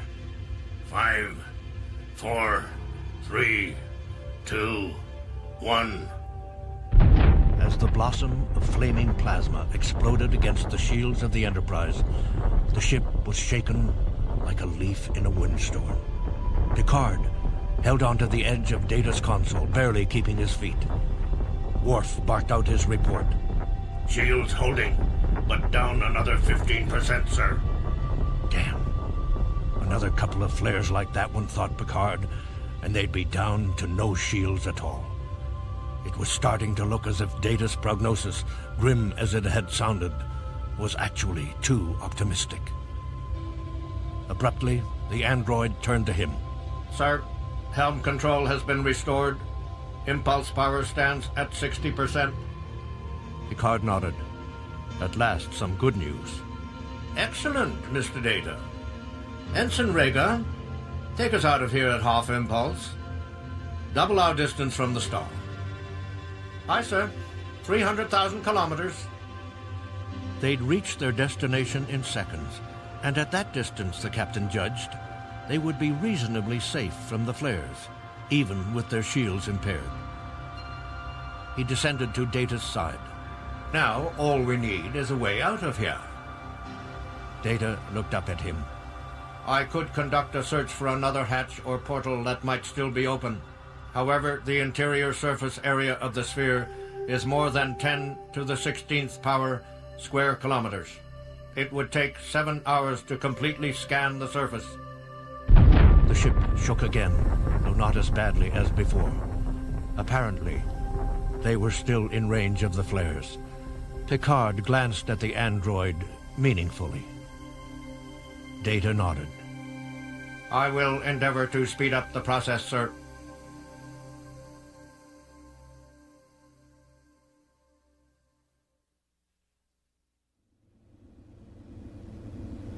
This was going to be tricky, Geordi told himself. Very tricky. Unfortunately, it was either try Scott's plan or let the Enterprise languish in its spherical prison. Moving on half impulse power, the Janolan crept nearer and nearer to the place where the hatch was supposed to be, if it was a hatch. Geordi consulted his monitor. We're at 500,000 kilometers. At the next console over, Scott nodded, playing the controls like a virtuoso. He brought the ship to a dead stop. Geordi took a deep breath.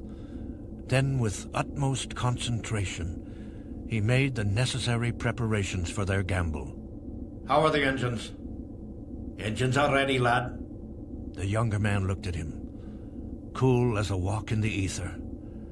Either Scott believed in his strategy a lot more strongly than Geordi did, or he was simply out of his mind.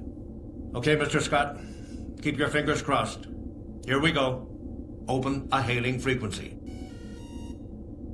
For a moment, nothing happened. Then, slowly, miraculously, a crack opened in the sphere and kept on opening. From around the circumference of the widening doorway, 6 spidery tractor beams reached up into space and searched for a ship. But they found nothing to latch onto, nothing to draw into their web. Geordi tried to open a channel to the Enterprise, but there was too much static. They would have to wait until they were right in the doorway. After what seemed like a long time, the beams shut off. A moment later, the hatch began to slide closed. That's it, Scotty. Let's go. Full impulse power. Both of them worked their controls like madmen. Somewhere below their feet, the engines rumbled back into high gear, and seconds later, they were speeding toward the hatch faster than it could shut them out.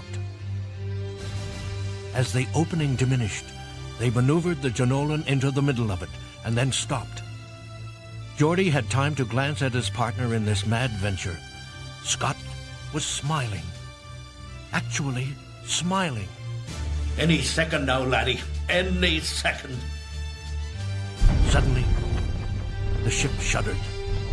The hatch had encountered the Janolan's deflector shields, and just as Scott had predicted, their shields were stronger. They had indeed gotten their foot in the door.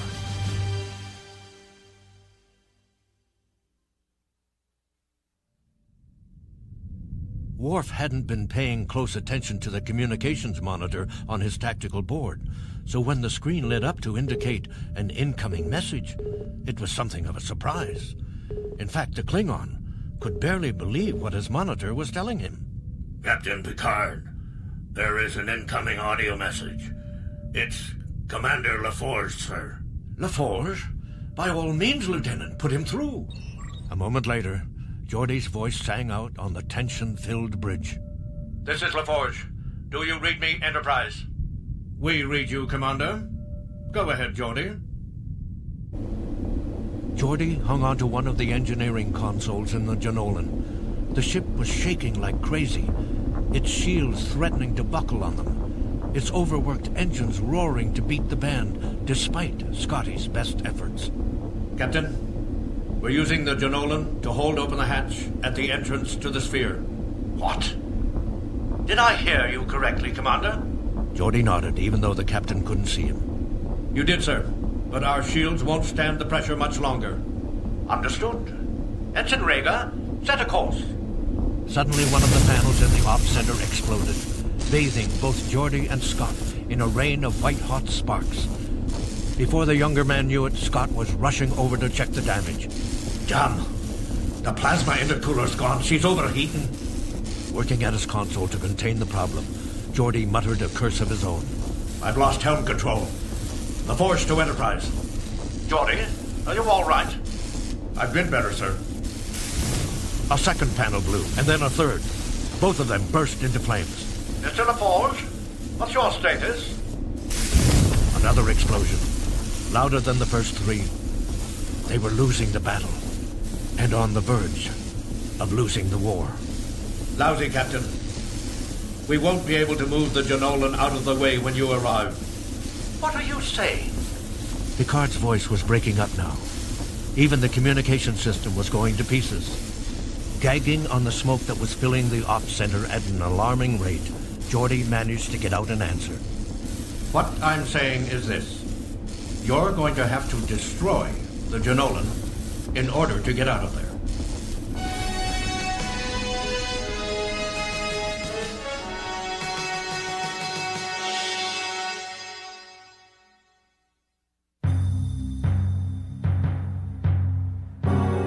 Absorbing La Forge's bleak message, Picard turned to his second officer. Mr. Data, how long will it take us to reach them? With impulse engines operating at 60% power, it will take 1 minute, 40 seconds to reach the entrance. Captain Scott's voice came over the communications link. We cannot hold her together any longer, sir. You've got maybe 2 minutes before the engines go critical. Tops. Picard spoke to the intercom grid. Commander Riker, I need more speed. We're on it, sir. Picard felt his fists clenching. Despite Riker's optimistic response, there was only so much he could do down there. It was going to be close. Too close. Bridge to Transporter Room 3. Stand by to beam 2 from Janolan as soon as we're in range. Aye, Captain, standing by. On the view screen, the star field faded, turned blue with a hint of green. Abruptly, the Enterprise was plummeting through the atmosphere, heading for the distant escape hatch. Once again, their diminished shield capacity left them open to rising temperatures from the friction of re-entry, but not as much as when they had no shields at all. Picard glanced at Worf. Load photon torpedoes, Lieutenant. Photon torpedoes loaded and locked on target, Captain. Picard saw Data turn to glance over his shoulder at him. We are within transporter range, sir. The captain felt as if he'd been waiting for that cue forever. Bridge to transporter room. Energized. Mr. Worf, fire torpedoes. The Klingon executed the command as quickly as he possibly could. Picard watched the forward view screen as the transport ship, still caught in the hatchway of the Dyson sphere, loomed larger and larger, bathed in bright splashes of phaser fire. For a terrible, gut-wrenching instant, the captain was certain they weren't going to destroy the ship in time. He thought that they were going to plow into her, destroying both vessels and all their occupants. And then, in a sudden blaze of glory, the Janolan exploded. But they weren't out of danger yet, far from it. Because as soon as the Janolan was out of the way, the jaws of the hatch began to come together again. And though the Enterprise was hurtling toward the opening as fast as her damaged engines could propel her, the aperture was already pitifully small. Would they make it? Would they get there before the hatch closed, trapping them inside again, perhaps forever?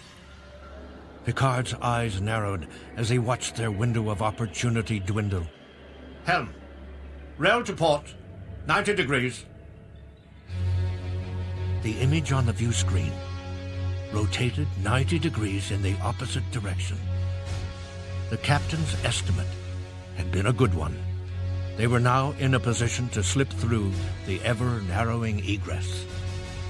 Holding his breath, Picard concentrated on the sliver of star-strewn space that beckoned from beyond their escape hatch, knowing full well it might be the last thing he ever saw.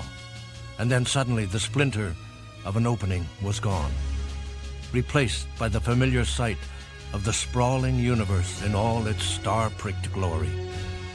Exhaling, the captain pulled down on his uniform front and turned to Data. That was close, Commander. Too close.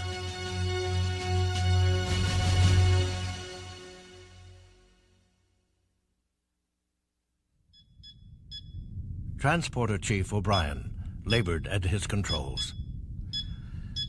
Oh, come on. After all you've been through, you can't give up now. Across the room, up on the transporter platform, the outlines of two men flickered hopefully. O'Brien set his teeth, knowing he had a chance. They were out there somewhere, if only he could reel them in. Ever so carefully, he modulated the gain in the phase transition coils. The images got stronger, and stronger still. He could almost make out details in their clothing, even in their faces. Steady now, lads. Slow and steady does it. Finally, the outline stabilized, took on texture, and a moment later, the two men materialized. Laughing, Scott threw an arm around La Forge's shoulders. There now. That was nice or bad, was it? Geordi smiled back at him. I guess it could have been worse, although I think I've had one close transport too many. Scott's eyes opened wide. You? How about me? If I never see another transporter, it'll be too soon. And like a couple of drunken sailors, they staggered off the platform together. O'Brien watched them go. He shook his head and sighed. Oh, you're welcome, lads. Pleased to be of service.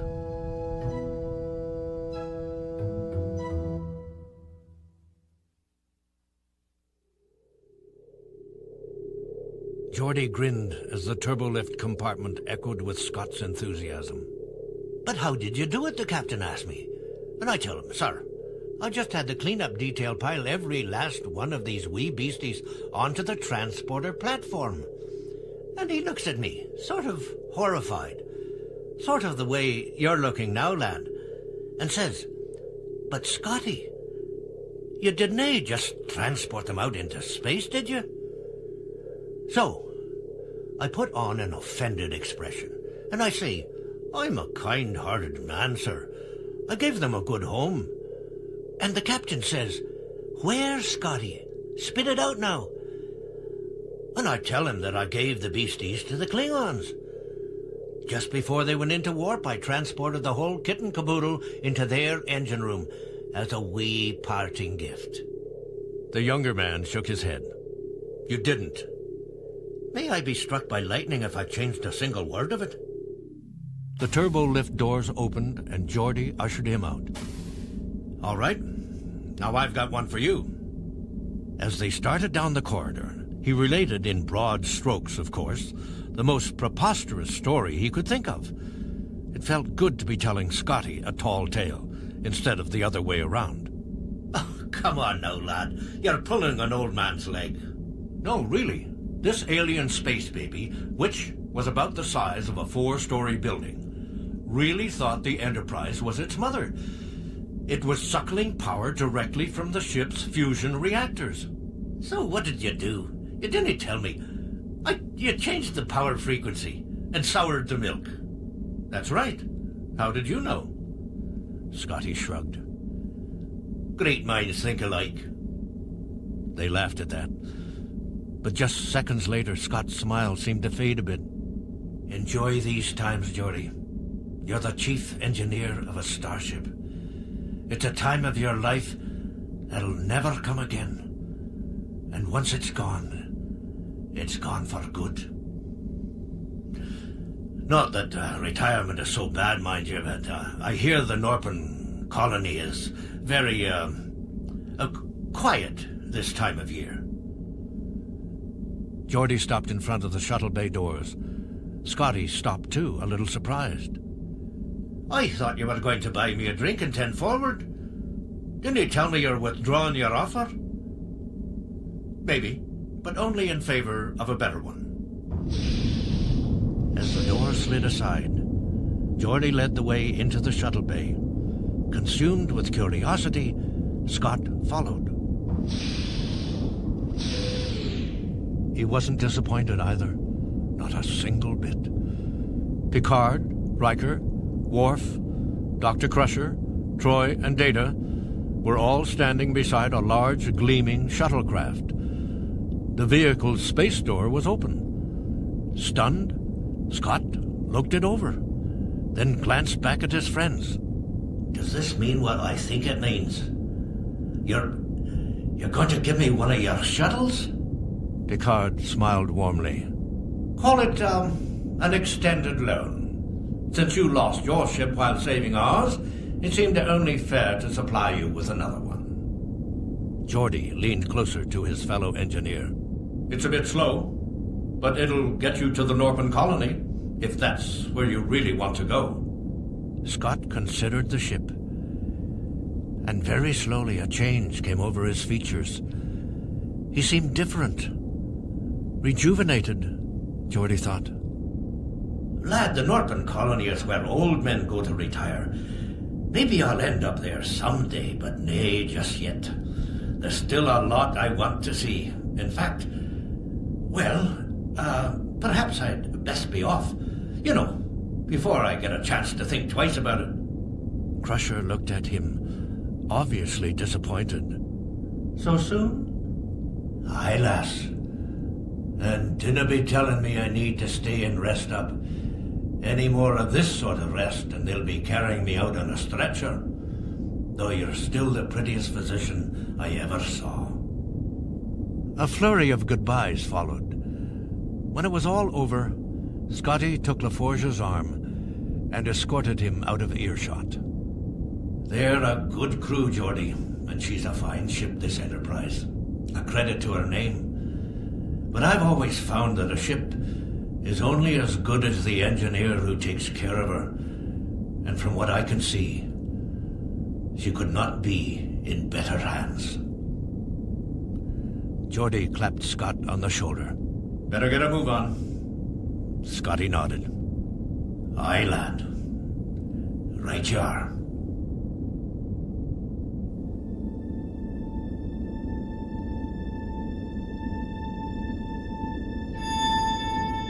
It seemed like eons had passed since I kicked the man out of my engineering section, and even longer than that since I stopped him from tampering with that EPS power tap. Scotty had come a long way since we brought him aboard the Enterprise. If I'd been dumped into the next century without warning or preparation, I doubt if I would have adjusted half as well. Getting into the shuttle, my friend Scotty shut the space door behind him. I watched with mixed emotions as he started the engine and gave us all a thumbs-up sign. Then, as Captain Picard himself worked the bay door controls, Scotty nudged the shuttle to the brink of space where an invisible force field separated the air in the shuttle bay from the cold and airless void. I could almost see the look in Scotty's eyes. It was all out there, everything he could ever want. New worlds, new civilizations, new adventures. And someday, I was sure he'd find some of those old friends he'd lost track of, the ones with whom he'd served so long and so well on Jim Kirk's Enterprise.